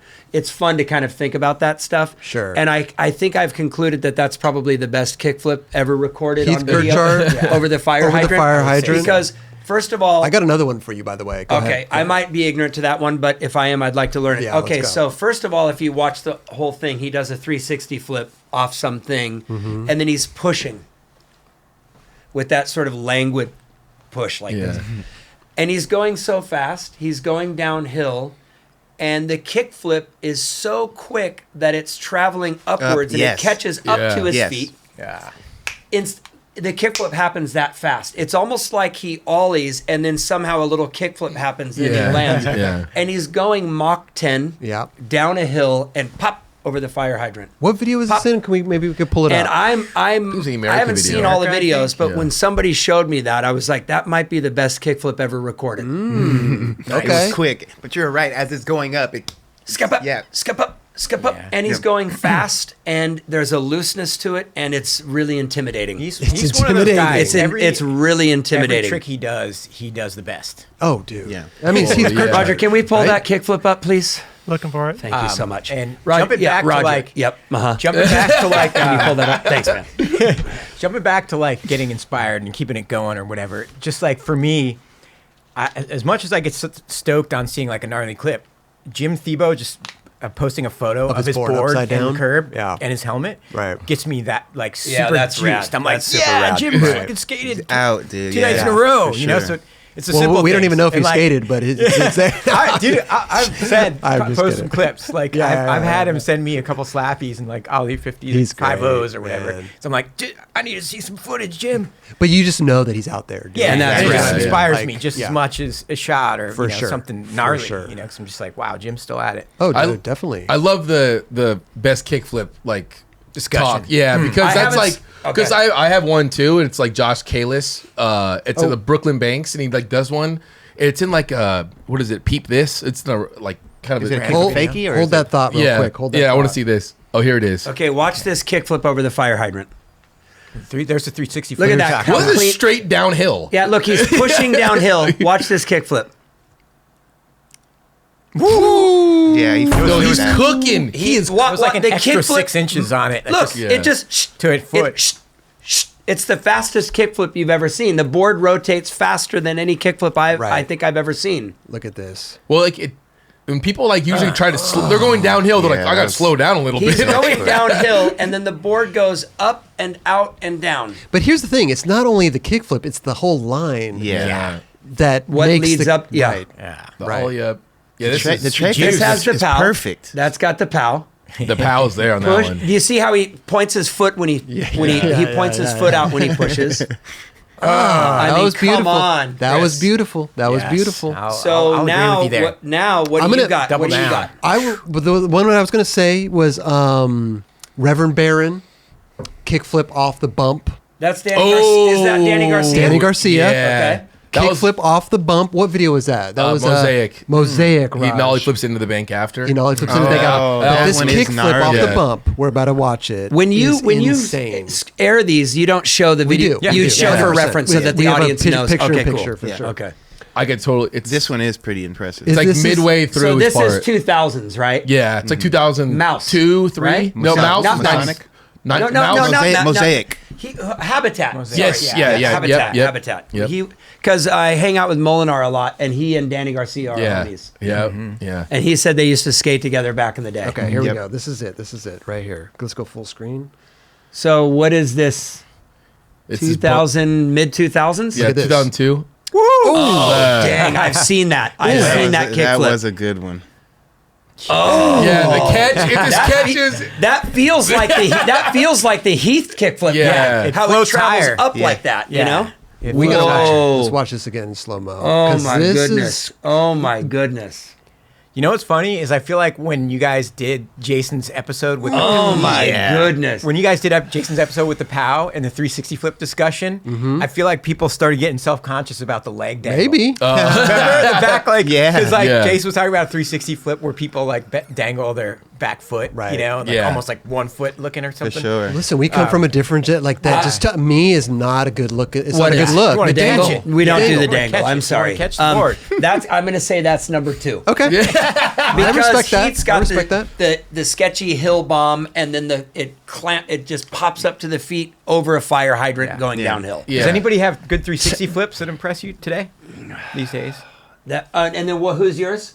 Kickflip. the kickflip. Mine's a little different. I was curious to see what you guys think about it. It's in Peep This, I believe it is. Okay. RB. Kalis? Yeah, he kickflips over like this barrier thing, but there looks like there's a little bit, but not really. But the way he does it, he flicks it out, and the board just goes like crazy, like. I know what you're talking about. I know exactly where it's off the bump. He over bones the it out so gnarly that you're like, how did he even get that high? Okay, And this then is it right here. Yeah, this is just wild looking. And he's one of my favorites. Look at that! Look at It's that! on loop, It's Chris. like, yeah. That it's on like loop? bone. That's good. That's really good. He boned it out so. The back foot. Yeah. And I also Ninja like flick. the kind of grainy Sketchy, old video vibe, you know. That is at the Brooklyn Banks. This Brooklyn Banks in like he's all 99. straight up karate chopping right there. That's 1999 right there. Yeah, Look at that's that back awesome. foot catch. That's so Like- good. Like that was it. Just Wow. I who's that see, dude and laying it's a there? little sketchy on the landing. I like that. Yeah, but that's what Brooklyn made it Banks, kind of everything just looks better at right? Like Just New York City raw footage. environment styles a little bit, you know. I want to see one of your 360 flips now, please. My 360 Yeah. flips? What do you wait? Like, Wait. personally? Where are we at with this kickflip though? Is this 3 or is this? This is does different. get bumped? It's 3. Okay. Yeah, it's 3. It's a different style of kickflip that you guys are doing, right? Or you guys are like your Danny's and This one has more character. Yeah. But it just in terms of just precise. tight, Yeah. instant Yeah. precision, Yeah. and Snap, just that clean catch. snap pop. Pop. As mind blowing as this is, and like perfect catch, is Gon's hucking back pedal kickflip over the Gon's gap in San Francisco. Like it's called the Gon's Gap or whatever. Right. Rods can bring it up. But Mark kickflipping that, Mark kind of did like old school kickflips. Yeah. back No, then, he like the mobs back it. He pedal. really- mob. yeah. And for When sure. his feet come up. Yeah, like Yeah. when he told doesn't me go out. When he Yeah. told me he Come wanted up. to kickflip the Gons, I was like, dude, you know this about hanging out with Mark, like the double kink in Santa Monica. Yeah. There's times where you'd be like, dude, I want to talk Mark out of this because I don't want to see him die, but. Oh, he's even the Mark Gonzalez. double kink in Santa Monica. Yeah. I was there. I had to go jump the fence. I was getting nauseous watching him. Wow. He tried it a few times and jumped off the first rail. And he got through the first kink and jumped over the other side. And I was just like, Mark, I wanted to be like, stop. But I'm just like, this is the guy. Really? Yeah. He's going to probably make this. Wow. And, yeah. Sure enough. And like when he told me he was going to kickflip the Gon's Gap in San Francisco, I was like, you don't have that great of a kickflip, really? Just like where there's a will, there's a way. Dude. Like The first time I went to back pedal Embarcadero, kickflip is so awesome. it's Like, amazing. yeah, it's hope for us old guys that don't have the flick. Oh, no, not Wallenberg. The Gons Gap. EMB. Yeah, EMB. I remember the first time I went to the EMB and looked at the Gon's Gap, I was shocked. It's big. He did that ollie in 1986. Something, yeah. You know what I mean? At 18 years old on the little nose Vision Gons board, he ollied the Gons. And like when I saw that in person, I was like, it doesn't look that big, and it's the 80s, so it couldn't have been a super gnarly ollie because people weren't really doing that back then. In person, when you see the gap, you're like, Yeah, he it's did big. that in 86. Yeah. big. What? And it was And just runway the, land, too, and the, right? land, And the runway landing, is sketchy. just the runway sketchy, but the landing too. So it's like an angled landing. Yeah, that's right. yeah. It's It an wasn't angle. like straight. Yeah, So yeah. it's like whatever trick that was Yeah. your advantage. You know. Yeah, that's right. This is interesting. But I This is- thought- I don't know if this is the day. this is some raw. Wow. This is Giant raw. heel flip flip, attempt. bro. That looked This is like, was raw that a heel flip? footage. That was was like a heel flip. Yeah, it looked like it. That was a heel But flip. the first to kickflip it though wasn't Mark. I think the kickflip was in his real part, maybe, or no. I'm But tripping. what is this? This is raw footage. Oh, That was a kickflip. That's a That was kickflip. Yeah. Is that who is that? Oh, Jimmy? that's right. They're trying to. Is that Jamie Thomas? I think They're trying to Oh see. my gosh. Yeah, they're trying to see. Oh, there it is. He did it. Look at how he did that, dude. He lifts. He's got that epic God style. Like, look at that. Wow. Was that What? was that for a battle? Whoever does it first gets- Exactly. Oh wow. So I love That's those stories, so man. sick. That is incredible. This is 86? Just like willed it. No, over no, no. the gap. This the is ollie this was is later. 86. Yeah. Okay. The original ollie he did. That's the sequence in Thrasher magazine was 86. Wow. So at the same time, so let me rewind this a little bit because this is interesting. You got that was Yeah. Jamie Thomas. Are we sure I that was believe Jamie it Thomas? Jamie Thomas. I think so. Man. I don't know. it Shaved kind of- head. Yeah. I almost say it looked like Carl Shipman or something. Is that No, Jamie? that looked like That doesn't look like that's Jamie. not Jamie. That's Thomas. not Jamie. No, I don't think Who's so. this? I thought that. That's might be Jamie That Thomas. is Jamie. his hand. Okay. That Yep. was Yeah. Jamie. Jamie Thomas and Jamie, Mark Gonzalez Jamie was battling. living at Embarcadero. Yes. during Yeah. this. Oh, that big scoopy front side 180 off that thing. Yeah, Who's that? That Switch Switch on? Man. Oh, That was yeah, Spider-Man Dan. Switch. That was Spider-Man Dan. You're right. You're Andrew right. Hobel. There's Jamie. damn Hobo trying to switch ollie it back then. No, Oh, look at no, Mark. that- Switch that was- 180. I don't know if that was Danger Hobo. Was it? I think so. I think so. Wow. Because that was switch. Switch ollie. Yeah. No, you're right. You're right. What if I like threw it in one here, of yes. our moms was listening to this? They'd be like, "What the Dave hell are Hubble? they talking about?" You know what I mean? Like, think about an outsider listening. Oh, to yeah. Oh, dude. Dude, he's trying to switch 180. I'm sure a lot of people looked at the thumbnail and was like, oh, the guy from Earl. Yeah, yeah, You know, yeah. What the are they talking about? Yeah, wow. We The just get Gons all Gap? excited, like, I swear it was Jamie. He was living at EMB. yeah. Yeah. But there you Wow. go, Mark Gonzalez. Amazing. He does have a weird kickflip, but it works for It him. works. No doubt. It's like it's magic. Mark just hucking it Look at and that. making it work. That was- and I it's mean, a little it's shifty deal In too. the 80s, that's how we did kickflips. Like you mobbed it out. Yeah. I mean, he just followed that thing. He kicks it to the left or to the right, and then It gets looks his like foot he's out the going to way. do a frontside flip, right? That was so good. Oh, it's Amazing. Bryce shooting the sequence. Still, it'll never die. The excitement of talking about and watching skateboarding. Right, It'll never die. Yeah. Isn't that a trippy thing? It's really cool, man. Never die. And it's funny because we could take so many aspects of it, like the kickflip, you know, and like everybody's got their own opinion of like that Danny, Reverend Baron, Danny Garcia. Danny Garcia, excuse me. That and then his kickflip, it's different, right? Because it's so subjective. Rodney Mullen did the first kickflip on flat ground, and then it gets moved over to Gons and all those. Yeah, and it starts somewhere.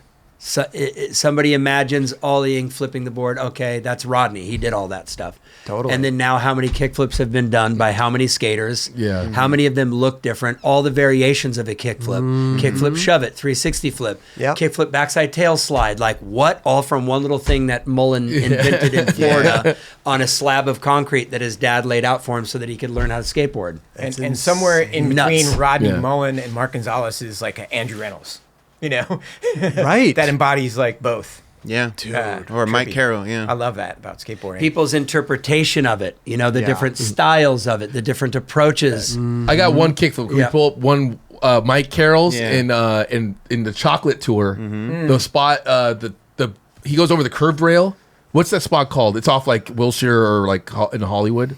Oh. It's in his chocolate part. It's one of the train station rail. The little, it's got little mosaic tiles on the ground or something. No. It's curved rails that like Rick Howard front nose down it with the chain in the way. If you look at his chocolate tour part, it's one of his last tricks. I just want to. Did this kickflip? Okay. Kickflip. Oh yeah, He had a good kickflip with that flick. That shot. Watch that. Watch this one right here. Wow. Oh wait. That was good. That was amazing. Here we go. Roger, you're really good at this, by the way. That was clean. After this switch fronts of it, I believe. Wow. See, I couldn't do that stuff. Boom. It's a good one. Yeah, but that's it goes really by good. so fast. It's just That's so really good. Yeah. There's that great Mike Carroll line too at night. Oh yeah. Where he's ollieing over the little gaps. Oh, dude. Yeah, that's there's a light on the camera. Yep. the back Modus. lip on the gold rail. Is that it? That's That's probably a one of the good best line, lines. right? One of the best lines. That's One a of the- good line. Yeah, It's one Yeah. of the best. It's a good You line. posted that, Chris. I right? did. Yeah. I posted Yeah. that. I don't know, a couple months ago. Yep. It's just like it does something for me. When Well, you the see it's- when you see it's- a certain amount of a certain skating that moves you, Yeah. like you want to share it. Do you remember Yeah, that when that right? part came out and like that's the intro, the song comes up and then that line starts? You're like, what? Yeah. I remember being a kid and be like, this is nuts. Yeah. Yeah. Yeah. Yeah. Yeah. Who was that? That fucking.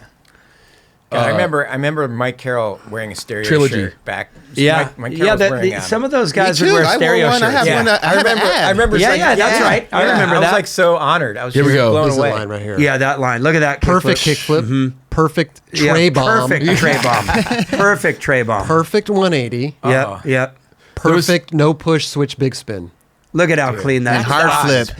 A little bit of pivot is always kind of sexy. Right? And I always heard a story. It kind of made me like appreciate it more. He's like, oh yeah, if you watch it with no music, he taps on the 180. He hits the rail. Right. And I was like, that's kind of cool. Like I like that. Yeah. Like Okay. he dinks it, I guess, because that rail is actually like legitimately just like Pretty high. really, really tall. But I think he admitted that, and sort of Ty. I think you could hear it. I was like, that's pretty sick. Man. What year is He this? landed it perfect though. Modus operandi? This came out 2000. 2000s. Yeah. Right? Like 3, 4? Arguably one of the best lines, in my opinion. Yep. I don't know, just something about the kick flip, the tray flip, the push, the 180, the no push. And I also switch from like big spin. I also like the light on the camera Right.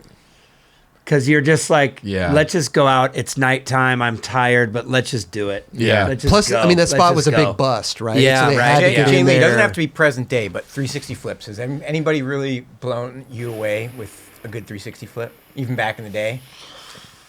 There's we a did. lot of good tray As flips. the man who created the trick. No, Rodney did.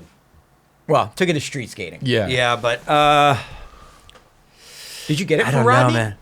Did you get it from watching Rodney? No, I got it from. I told the story over rotating the varial flip. Yeah. And going, you can get it all the way around. That'd be cool. And then I got it, and then I went to the school that we all skated at and said, guys, I did a 360 flip. And then I kind of struggled to get one, and then I started getting them. Kalis has a good one. Kalis? We talked about him. Kalis? Yeah. The way Great he catches tray it, flip. like, Yeah. Gnarly. that's some serious pow. Yeah. Kelly does have Kelly a good has a- tray Kelly flip. has a great tray Oh, flip. yours is really good. Thank you. I appreciate that. Yeah, I mean, as long as it's tight, compact, and pop. Right. It's Yeah. It's you check Check it the off. box? Yeah. PJ Ladd has a really good one. Dude, there's actually so many. And different variations of them. And Like, it's right. for sure. I always felt like for me, it was like in the session for myself and what I like to see, like pop shove it and you catch it, right, with your back foot and you bone it out. And then 360 flip you do right after that, and I try to catch it and bone it out the same way. Yeah. When I see I've somebody seen that can that. like I've warm seen up that. and do I've a seen pop that. shove it and catch it to their feet and keep going and Yeah. like, you know, and then if the 360 flip kind of is a if it's a bust, it's like floating beneath your feet, right? Yeah. But if it goes well, it's like a pop shove it to me. Yeah. We talked about Stevie Williams when I was here, I think. Okay. Stevie Yeah. Williams. Got him Great. checked Yep. off. That's Yep. good. That's a good one. I mean, you're going to name 5 and leave 5 off, right? I mean, like, there's a lot of good tray flippers But out there. I'm talking about just Stevie Williams in general. Oh, because in he's general. crushing it. keep in mind that we've talked about the 8-year hiatus before I started skating again, and that also means no exposure because there's also no Instagram. Yeah. So my only exposure would have been like going to a skate shop and watching a video, or going to a newsstand and getting Thrasher.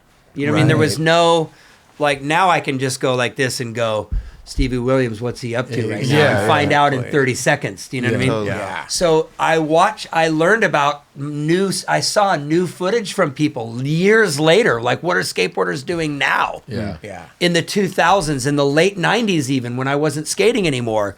And you see like a Stevie Williams cruising around Love Park, is that what it's called? Yeah. And Park. popping switch shove it 6 feet high, and you're Yeah. going, oh, that's what happened with skating.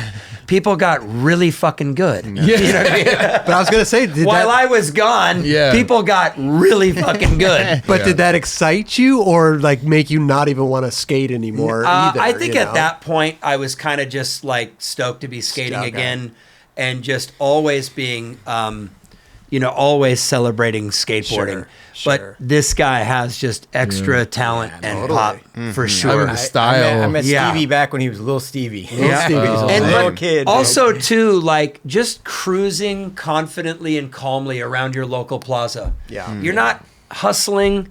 You're not hucking stuff. You just have that clean, smooth pop. And you called it with the location. There's something about like Philly footage or New York footage. That's I'm saying. The environment is key. I think. A lot of this footage, he's always like, he doesn't know what he's gonna do yet. He's That's what always I'm like, saying. oh, right there, I'm gonna go right there. Right. That's why. That's why you talk about, when you talk about Gons, when you talk about people like this, you talk about improv and how we kind of parallel that with jazz and that certain brain where you're just like Freeform. It's Yeah. Coltrane on the set, and he just starts riffing, Right. and then the piano player, the bass player, and they start keep going. up, Yeah. and everybody's just kind of flowing together. Yeah. Seeing that in skating is really cool. For sure. Definitely. Yeah. Where their Gons is like, oh, maybe I should try to boneless over that like just coming up with whatever on the Off the cuff, yeah. off the cuff like that. For Yeah. sure. I will say this too, like this part helped shape my skateboarding and made me love skateboarding even more. With Stevie Williams and Josh Kalis, like you guys, like there's only a couple of people in the world of skateboarding that have a duo. You guys are one of those power duos, dude. I just want to say thank you guys. What? Yeah, That's so rad. no, but Thanks, there man.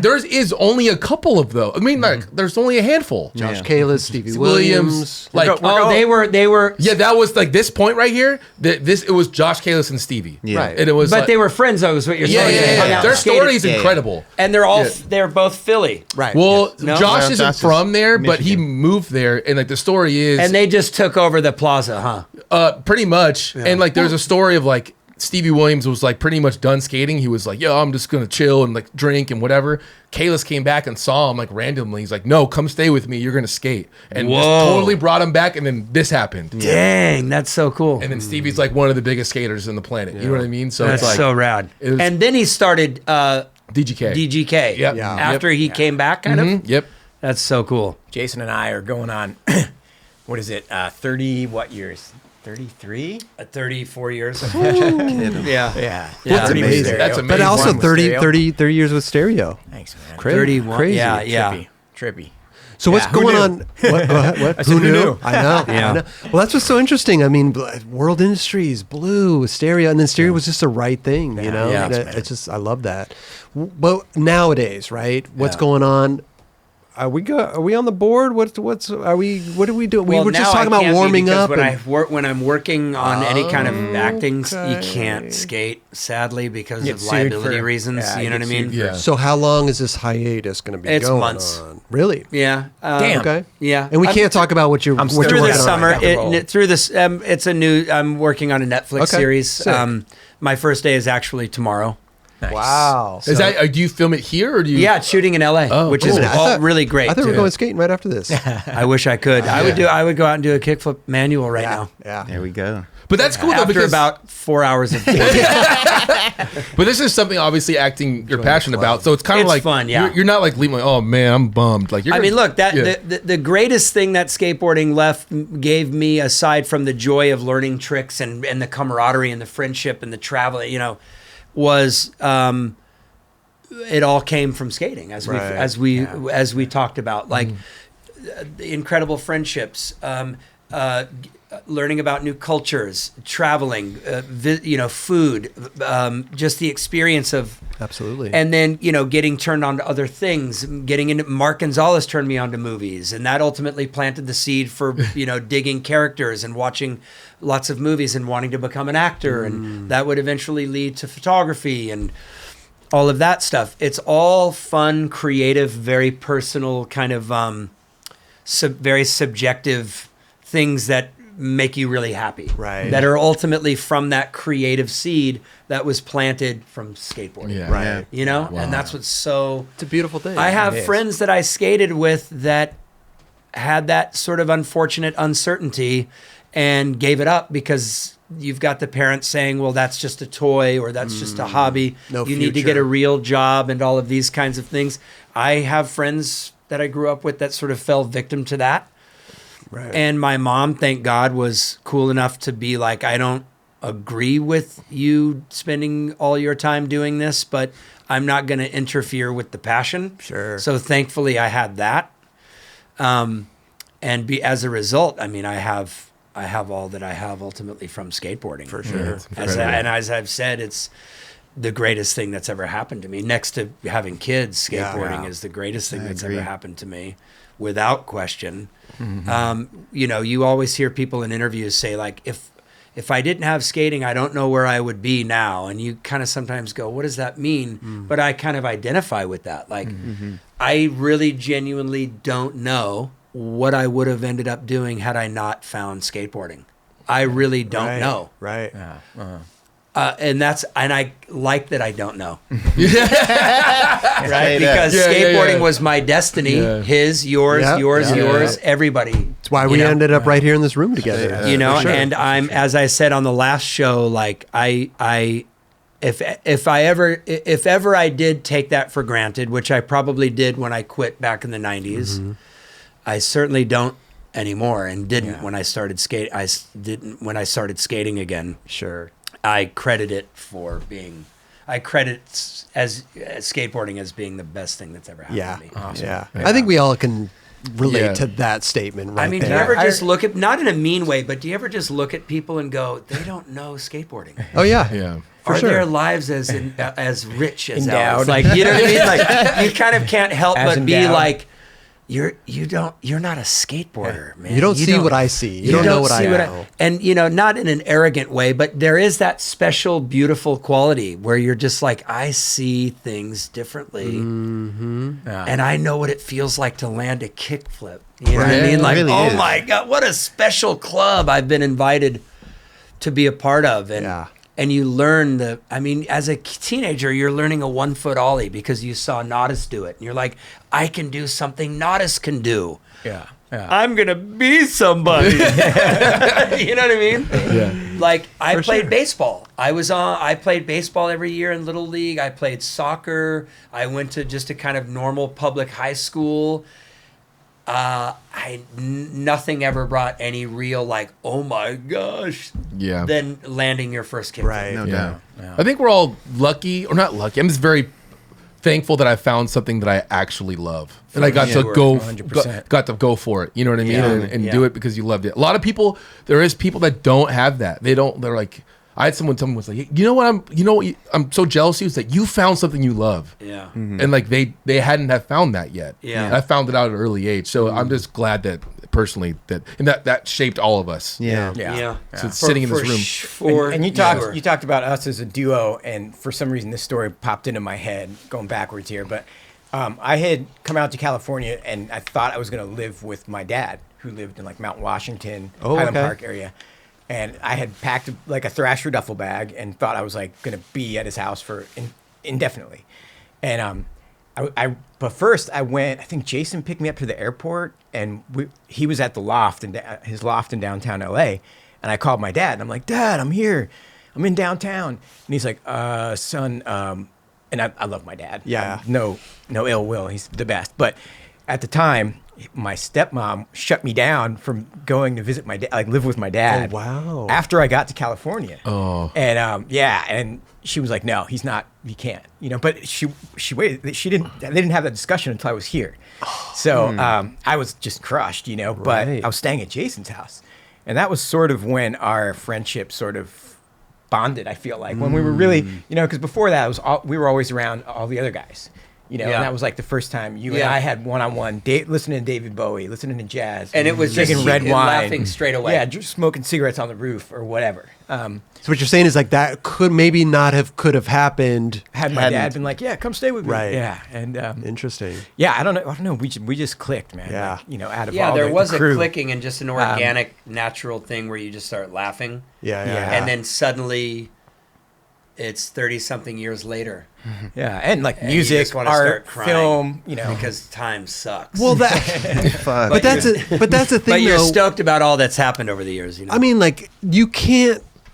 We have friends in skateboard. I've been friends with Jerron Wilson forever. Yeah. We're not known as a duo. Yeah. You know what I mean? Like there's so many friends we have in skateboard. Yeah. You can't make a duo happen. Like No. you guys are just. I mean, you just look at Organically, Dune, Jason Lee, like it's just there. Right? Avon Dill. Yeah, like Mike Carroll and Rick Howard. Mike Carroll, Rick Howard. Yeah, Mike Carroll and Rick Howard. Yeah. What do they call it? Heterosexual life partners? There you go. For sure. Seriously. For sure. I don't think anybody uses that anymore. No, but it is cool to look at. It's rad. Yeah. It really is. So those type friendships. Yeah. dude. Uh. What are we thinking right now? What do you got? You're in deep thought.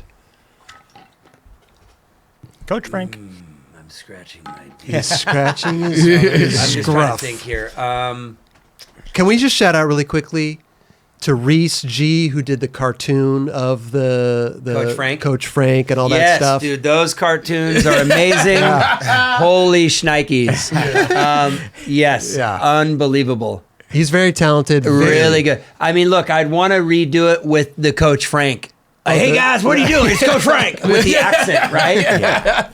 But I love the animation, and it's absolutely hilarious. Yeah, when he came out with this stuff, I mean, it's really clever, man. Yeah. It's really sharp. Right. No, he's super talented, man. It's really good. I love the animation. And it seems like he's working with other brands. I've seen something else where I'm like, oh shit. So people are seeing his work. He did something with Nyjah with his Nike part came out. Yep. Uh-huh. We didn't ask him to do that. They're brilliant. Like I right when I saw them, I was just floored. I'd love to do a Coach Frank series. Yeah, there's some Chris be a character too. There's some dude out there drawing the Dune baby and animating it. Oh wow, like, I don't that's know cool. You've seen it on my Instagram before. Oh really? Yeah, just like skating and doing whatever. You know, it would actually be and funny. An animated show where it's Coach Frank and Baby Dune. Yeah. But Baby Dune is an adult. Oh yeah, like, wow, that's right? funny. It's a baby body, but it's Chris's voice. It's like Stewie from and Family Coach Guy. Frank and Baby Dune, they live together and they're homies. And Baby Dune smokes a cigar and drinks bourbon. You know what I mean? And Coach Frank drinks, Schlitz and white trash beer, and they're roommates, dude. That would be hilarious. If you're listening, start animating that, and we'll pitch it to Netflix. Oh man, There we go. there's A Coach Frank animated series with Baby Dune. Baby Dune. Wow. Imagine that little character walking around all pissed funny. off, drunk on bourbon, smoking a cigar. talking about how Rhonda broke up with him last night. We're greenlit lighting it. This is good. Yeah, I did a Baby Dune drawing for a board back in the early 2000s with like a 5 o'clock shadow and a cigarette. Oh, there you go. Like a mug. That's funny, man. Coffee mug. Because it's reminiscent of in the old school cartoons, there would always be the baby smoking the cigar in the stroller. You know, what was it, Roger Rabbit? That there was. Yeah. Exactly. Yeah. Exactly. Oh, man. Hey. Some dude I'm like going through on Instagram, going back and forth with, but has drawn up a Baby Dune children's book. So I'm like trying to work with him to make that a reality. Oh, cool. The alphabet. Yeah. As we head out of here and wrap up the conversation, and we've had this conversation so many times about board graphics. Yeah. Like, you're blessed to have a Baby Dune board graphic. Like, that type of stuff doesn't really exist nowadays unless you get really, really lucky. Like the Chad Muska has a board graphic. Iconic. Oh, where something becomes kind of iconic. It becomes that person's thing and almost their identity. I don't have that. I've had countless boards. I've got piles of boards, but I don't have the iconic. Did we get past a stage, though, where it just became like just about getting a board to skate on? It became... Whereas there were much fewer pros back in the day. Yes. And graphics would come out They would last once in a while. And they would last And so you'd say, oh, that's definitely a Hosoi board. Right. That definitely looks like a Mark Gonzalez board. Yeah. You can tell I'm from the going to shape. buy... Maybe you sought the thing because there were less of it. Totally. There were less boards, less pros. And that graphic would be up there for a year. Exactly. Right? Literally a year. Yeah. I remember seeing Corey O'Brien board, and it was a dope board, and I was like, it's resonated. I see this now. Yep. I see this board up here all the time. The first real board I got was through a catalog. It was the Rob Roscott board, where the hands going through the target. Yep. Mine was a Jeff Kendall. That's funny. Yeah, So exactly. sick. But Yeah. there was that sort of like they had the same graphic for a year or whatever. Yeah. Yeah. There's But it a Baby Dune. just doesn't... It's few and far between, there's a lot of skateboard companies. The skate shops have just 80 SKUs that they want to put on their. You know what I mean? It's just It's a lot of pros. It's a lot of companies. It's a they're lot just of boards, burning and turning graphics them. are changing every month. They're burning and turning them. Maybe it's just hard to keep up with. Yeah. Nothing sticking and staying Yeah. like. I remember the Mike V barnyard board, right? And like that shape. And, right there. And Mike was making that like with Rodney. Rodney used to be the go-between between Prime Wood probably it was Prime Wood. Rodney Mullen. And the skaters. Yeah. Yep. Like he was working with Prime to Concave and everything. And Mike had come out with the double tail or whatever, like that barnyard symmetrical board. Sure. And I can't fully take credit for it, but I was like, what if that's more skatable? Like, what if that is not so, like, square? Okay. And then Rodney riffing off of it and, like, coming up with a board that was, like, symmetrical but had some shape to it, and wasn't so square. Because I was like, how can you skate the barnyard? I couldn't skate. So, and Rodney, went in there and, like, engineered it. And I was like, it was one of the first boards that had, like, whatever, like a 5-6 inch nose. Like, I was like, nose all day because I did nollies and stuff, Okay. And like I said, Rodney had a lot to do with it, like in my head. And I skated switch and did nollies. Yeah. So I was like, dude, I'm gonna have this board with the nollie master with a big nose. So when that Dune board was popular, a lot of it had to do with the shape. You know what I mean? It was like right. What year did that come out? 90, I want to say. 90, really? 91. Damn. Okay. Yeah, 90, 91. Yeah, I mean that And it was had a that big was old nose. right. Which boards were like at the time. I'd look at those. Well, it's shapes interesting because my first board was the Jason Lee. We talked about it before. It was a Support America Jason Lee board. You don't even remember this board, but it's out there. Christian Jacobs. So you're looking at me like I'm crazy right now. The one with the American flag. No, it was a Christian bunch of Jacobs drew cars on the bottom. Said Support America You remember? Jason Lee. Yeah. Whoa. Okay. I think we found it last time, I believe, but I'm not Yeah. sure. We may have. Yeah, but, we did. I think Christian we did, does Yo Gabba Gabba. Oh, So, just yoga, yeah, yoga. Yeah. But that was a board too. That's a very small nose. Like Yeah. same time though, 91ish. The nose was kind of non-existent. Yeah, it was bizarre. Like when that Dune baby dropped, I hadn't seen a shape like mine, but Yeah. So you're equating fat the nose. success to that board by the shape. a lot of it. Yeah, The graphic timing, too, the though, shape. man. Well, the graphic was iconic, too, yeah. for sure. Yeah, for sure. Oh, there it is, Raj. Oh no, you gotta go back, right there. Oh, yep, Oh yeah. there it is. Oh, I here we think go. you might have one of these in the collection, Jay Lee. I'm not sure. No, open this one. Yeah. Oh wow! Whoa. It was You know what it was? It came with stick-ons. It was stick-ons. Oh, no way. A little sticker pack to put on there. Yeah, it came with because do you remember the books there were books back in the day where it was black and white, I think, and gray, and then you put almost like magnet type. Yes. And you could create your own scene with a Yeah. background And scene move 'em with around. color. That board came with I a don't packet remember that. and you The could Stickorama you did. could put stuff. I think Stickorama? What? Anyway, this was the Crazy. board that was my first board. Wow. Real skate shop. Got it at Rip City Skates. Dude, trip out. And ironically enough, also like Blind Video Days was the first video I've ever watched. What? How old are you? That was Can I ask? I'm 32. No, I'm just it's You scared me for a 45. second. You're 45. Okay. 91. Okay. I started skating in 91. I was 15, around 15. Kind of Wait, late you're bloomer. You're 45. Yeah. Okay.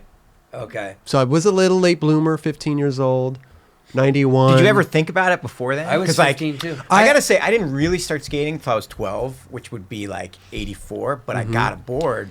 I had a plastic chicken stick, we used to call them. Yes. And I had a plastic like wave former or whatever, freeform board in 79. So, and my godbrother had like the Skateboarder magazines and the Action Now magazines from like the late 70s. So I was I identified with it. I jumped on it every once in a while. It was almost like a toy, like a Frisbee. You know, I had the plastic board too. And then, That was me and too. then like Yeah, 84, like seeing Gons is interviewing Thrasher and stuff. Yeah. I was like, okay, this is it. you know? When I talk about my first board, it's a board that I learned how to ollie on. Okay. It's a Yeah. first time because I had a But did you board. ever I had have a, like a- I yeah, had like a a little Kmart Nash. board My before that? neighbor, this guy Craig Clark, he was a skate. He grew up. My neighborhood was synonymous with the downhills and whatever. But he would give me his old boards, and I'm knee boarding, I'm butt boarding, Sure. I'm Yeah, doing my yeah. thing, But like getting this board, the Jason Lee. That was a board Felt that like I real learned. skateboarding kind of. That's Yeah. my board. Wow, I sure. learned. That's how I learned to ollie. Okay. That's how I'm trying to flip it. All that Wow, stuff. okay. So yeah, maybe we all had boards before that, but like my first board, Yeah. was the board that That's when that it starts. turned When you get that first board, like I did, that's when you go, "Oh, now I'm like a real skateboarder." Yeah. Yep. Yeah. Because I had the It's a defining Veriflex complete the that Veriflex came from the Niner, department yeah. store. Yeah. Before that, as a kid, I chicken had the stick. little plastic board. Same. But once you get that real skateboard, It's a defining and you start moment. flipping through skateboard magazines, you go, "Oh, Yeah. I'm this a is skateboarder this is now." me. Yeah. I got lucky, yeah. man, because I had Rodney Smith. Rodney Shut, Smith. and went Oh, on to yeah. found Shut. And, Shout out Rodney Smith. Zoo York. Shout out. Yeah. My godbrother. But growing up in, basically sharing a room with him through my childhood for half of my life, yeah, it was easy. It Yeah. was like a no-brainer, Is that funny, So- man? All this stuff that shaped us, dude. Yeah. To come and It was like not even, I don't even I remember a love it. time where I was like, I'm going to find skateboarding. Like it was presented to me through Rodney in that lens. Same. And I remember, yeah, I explained it incorrectly on a podcast that I did recently, but Tony Alva is doing a frontside air in a pool and there's fire on the coping. And Rodney had that plastered on the wall, and I just remember looking at that photo of Tony Alva and fire in the background, frontside air, and going, that's it. Like, that's what I want to do. That's it. That was your defining moment. And that was like, 79 or 80. You don't even know who this But guy is. It just looks cool. It just looked cool. Yeah. It's fire. It looked Let's cool. see. Oh, We there got it it is. right here. He's gonna pop it up full screen here. That's it. Oh, wow. That's like, for me, that was the pre-Gons right Damn. there. Like, But I That's could an ill see photo. how a little kid could be attracted to that photo. That's Oh, when I there's went from fire. plastic. Anything with fire. Yeah. That's when I went Yeah. from plastic to wood, but it still Yeah. took me a couple years to really like I said, like by the time I was 12, I was like, okay, this is it. Like Yeah. I'm quitting the soccer team. I'm doing this. I imagine, I'm just thinking, I could be wrong, but I imagine that the first defining event would have been the very first time whoever it was got all four wheels off the coping. Yes. In a bowl. Jay That Adams. probably. So we had this. Yeah. Glennie Yeah. Freeman was just on our show. Oh wow. Saw that. Okay. And we had that discussion about like he shot an ad of Jay Adams I believe so. going out of the bowl, but it was a bail. Yep. Yeah. And they decided to run that as a subscription page, even though it was a bail, but it was kind of a foresight of like, this is what's coming, guys. Wow. Yeah. It hasn't been landed yet, but here's. But it was here. It was there to inspirational. inspire you. Yeah. Yeah. Right. What, Yeah. Yeah. That would have been all four coming out would have been super eventful, and then I would guess the very next thing would have been Ollie. Right. Sure. The first time when Rodney started popping the board up without his hands. Flat ground, yeah. And then... Well, dude, how about tracing the ollie back to Alan Gelfin in like the late 70s? Like Wasn't he doing it on a bank or something? Or In a bowl. in a bowl. Yeah, In a bowl. bowls, like the 70s skate parks. Right? Yeah. But before that, it would have been grabbing it and getting all four wheels out, right? And then him doing it without grabbing the board. By the way, this is the photo. Yeah. This was a subscription page in Transworld. Well, that's the original photo. It's Just original. like, you pick it up on the energy. Gone, shit, all the wheels are off. What? Yeah. Yeah. No, he didn't land that. But you could totally tell it's a bail. Yeah, his feet are like almost but on. you're still psyched on it. Yeah. They're like on the Wow. And then it would have been the street ollie, probably. street, yeah, the right. first time somebody ollied up a curb, Right. right? Or ollied up or over something would have been probably the next big event, 100%. 100%. Right? Sure. Yeah, But what this was is that? I another don't even thing know I- what that was. I don't even know what that is. Another thing I talked about, but Like who it would have been? Well, we Who? know that it was Rodney on a freestyle board, right? But So who's then the next guy alling over who- something to was bring it Mark to the table? Who saw that and probably Mark. Yeah, I'm almost not like to Mark say and Mark, Nodis, right? right? I would say, but that's just Up and over And something. then once that door opened, it's never been closed. Yeah. Oh, dude. It's been open for Floodgates. anybody to come in and party. For Yeah. sure. And I don't know about with you, Jay Lee, but inventive and stuff. I remember just to influences or whatever, seeing the Bones Brigade video show. Yeah, 1984, 84. I want to say 84. 84, I'm pretty sure. 84? I think you Pretty might be right. positive. I think I could- But Lance Mountain's part or Lance Mountain as the like the plot through plot or whatever. Like he skates from his house to a curb to a ditch. And Yeah. he looks at Tony Hawk's graphic and it turns into Tony Hawk skating Del Mar, and like Lance is the through line. So creative. And that was where I got like for skateboarding for me. I was like, that's the thing. Like you just skate around, that town, and like maybe you stop at a ditch, maybe you stop at a jump ramp, whatever. That's my option. You're exploring. Yeah. Exploring the terrain. Exploring the terrain, and that Lance, like, I got to credit for me, and I think a lot of people in my age group, that was it. Like Right. seeing Lance do this and then cruising through downtown. Made it look like Banana one man shot with a or like banana. one. Yeah, and this is early, man. I remember because I put this video on. Rodney put it on, and I think that's right by my house, dude. Rodney Smith put it on, and I watched it like 9 times, like just obsessively. So sick. Look at all the cars, too. I know. This is like before street skating was really a thing. Yeah. Yeah. And I credit Stacy Peralta with a lot of that as well. Sure. Just having the vision to be like, let's make the video this through line with you skating through the city or town.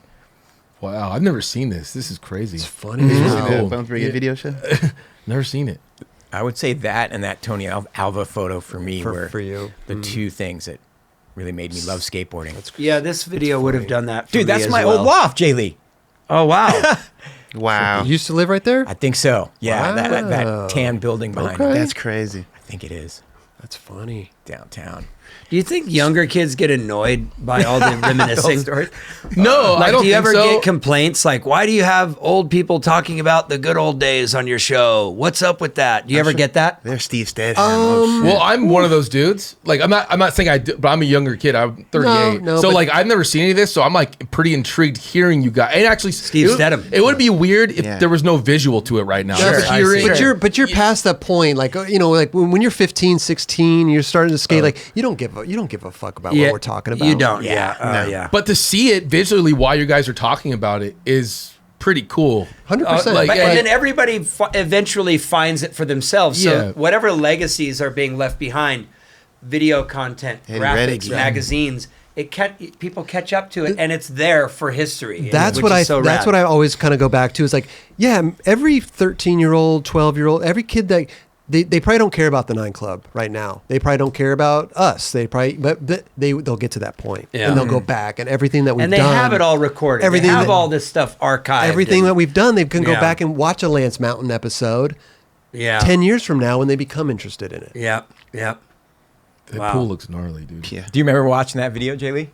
This one? Yeah. Oh, I had the VHS. And that's funny because I've talked to a lot of people about this. Like, what got you stoked on skating, or what?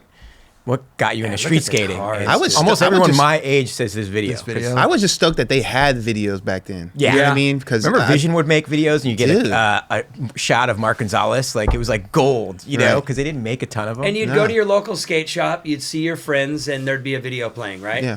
Yeah. Or you go, what do you guys want to watch? And then you my pop video in, whatever, store you know. had them. Yeah, my local video I store used as to rent well. Oh yeah, that's right. Video Super Shop. They had it. They had a little skate Hey, section. shout out to Video Super Shop. They're no longer around. I'm just saying, you know, kid. they shaped young dubs. They did. This is hilarious. Good stuff, guys. Well, listen, Yeah, you guys got show, man. I'm you guys already got on it.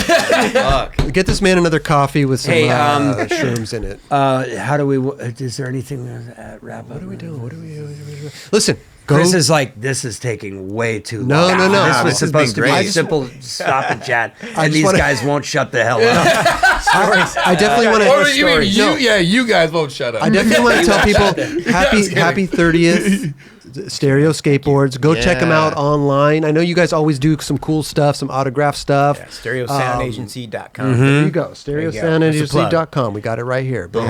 Awesome. We're on it. But Man, you I all, love you guys, what you guys do, man. I'm really I inspired by the appreciate show. that. I appreciate so, that. yeah. And keep doing what you're doing, announcing all the stuff that all the beautiful stuff we've had a chance to work Yeah. together for sure. Yeah, dude, that was sure. fun. I call it juggling. I'm just like, Yeah. Hey man, you're one of the best announcers I've Straight seen. up. There's a handful of them. You, remember- Zitzer, and I remember I was There's only a that means a handful. lot coming from you. Yeah. Tyler. I remember I And was you're on. Thank tripping you. on you. I was like, I can't believe it. I turned into a different person. I was No, just- but you have to in that Yeah. moment. You have to be like, okay, we're throwing it back to the. I'm like, Yeah. I'm just. It's a lot to do. Tell I me think whatever. Coach Frank should start announcing contests. I think. How do we reach out You know to what I him? call it? You know what I call it? It's like being an air traffic controller. Like it's just like a constant chaos, and of course your You know your what I headphone have? goes You know what I out. have found about new One of the contests and sound stuff, isn't though? working. Can I finish, Jason? Oh, sorry, Chris. Sorry. But you also get I don't accustomed care to it. about what you have to say. I just want to talk. But yeah, there's like a certain amount of improv, but Right. you're trying to stay on time, on script, or whatever. So it's a trippy. It's another skill I had to grow, another arm. Talk about another skill. This is another skill I had to develop too. You're killing it. People trail off, and I have to remember what tangent they're on and where they were before. Oh, this dude, and that and happens to then me all we're the time. back Where you're like in. telling a story, you're like, "What was the question again?" But also thinking about what they're talking about, and think about another question to ask them too. You know, and Yeah. it's a skill. You start developing, Yeah. whatever. But then it just becomes kind of like second nature. Yeah, You're kinda like, oh, another this is thing that cool. Like, impresses I can- me about your work is like you don't really write anything down from Yeah. what I've seen, and even Yeah. when we work together on We a talked contest. about that last Right. time. I write everything we down, all almost we all everything down, skate. right. We all love skateboarding, so it And, doesn't feel. It just feels like we're just chatting and Yeah, For Yeah. sure. like, you know. For me, like nerding writing out stuff about down the, is skateboarding. is my way to like visualize it. You know, so like if let's say someone's like do an intro, you know, we're gonna toss Right. to this commercial block, whatever. I like jot down ideas, and then it's like it sticks with me, and I visualize it. So writing it down is like a big part of it for me. I think it's different though, because what you do is completely different. There's a timing. There's everything. it's like short. You have somebody in your ear. You have to get something out in 10 seconds. Here, it's just a get to conversation, breathe. right? We get to Yeah. like I'm interested. I want to know more. I'm fascinated. You know.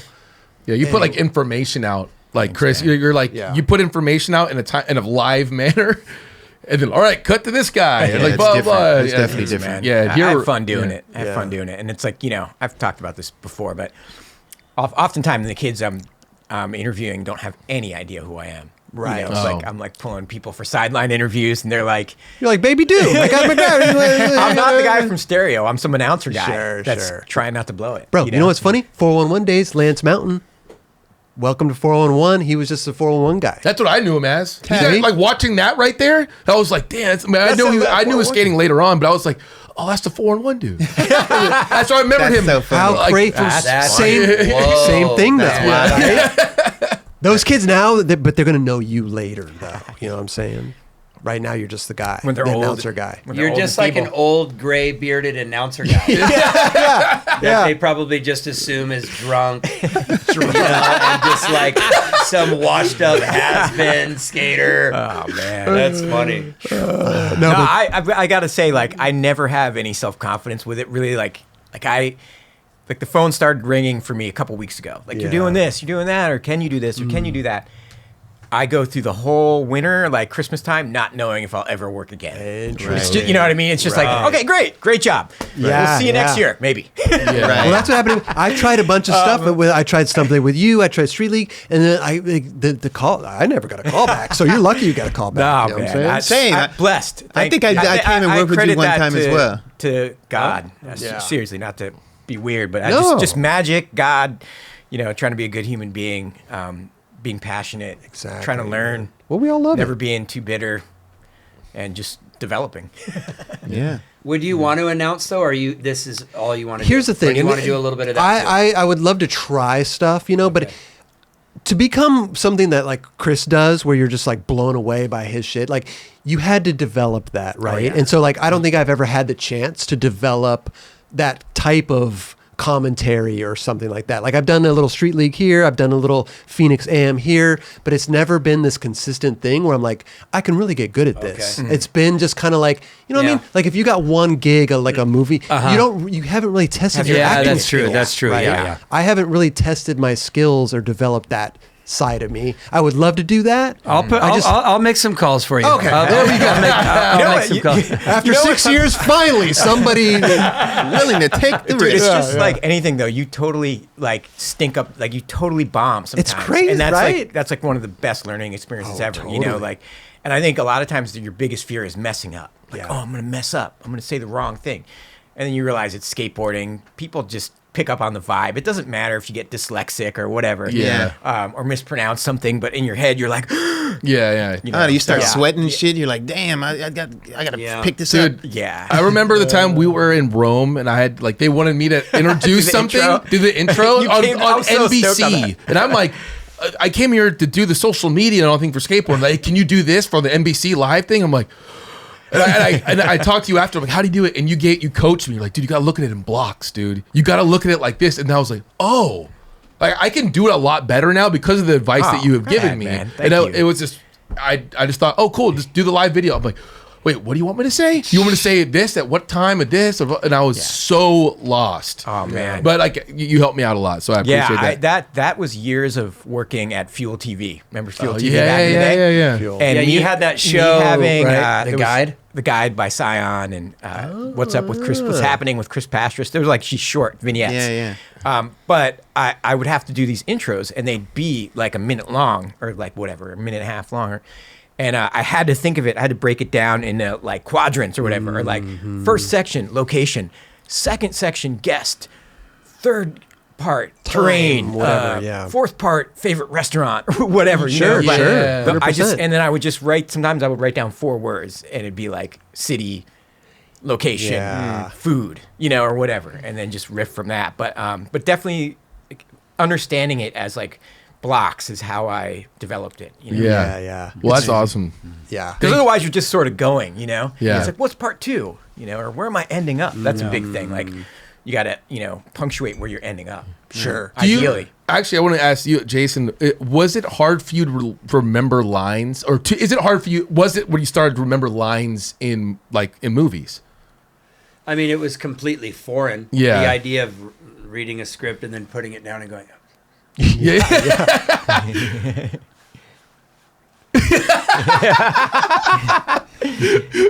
you're doing all of this pretending, like in your room, your hotel room, if you're on location, whatever, and the night before you're shooting, whatever, and you're trying to memorize your dialogue.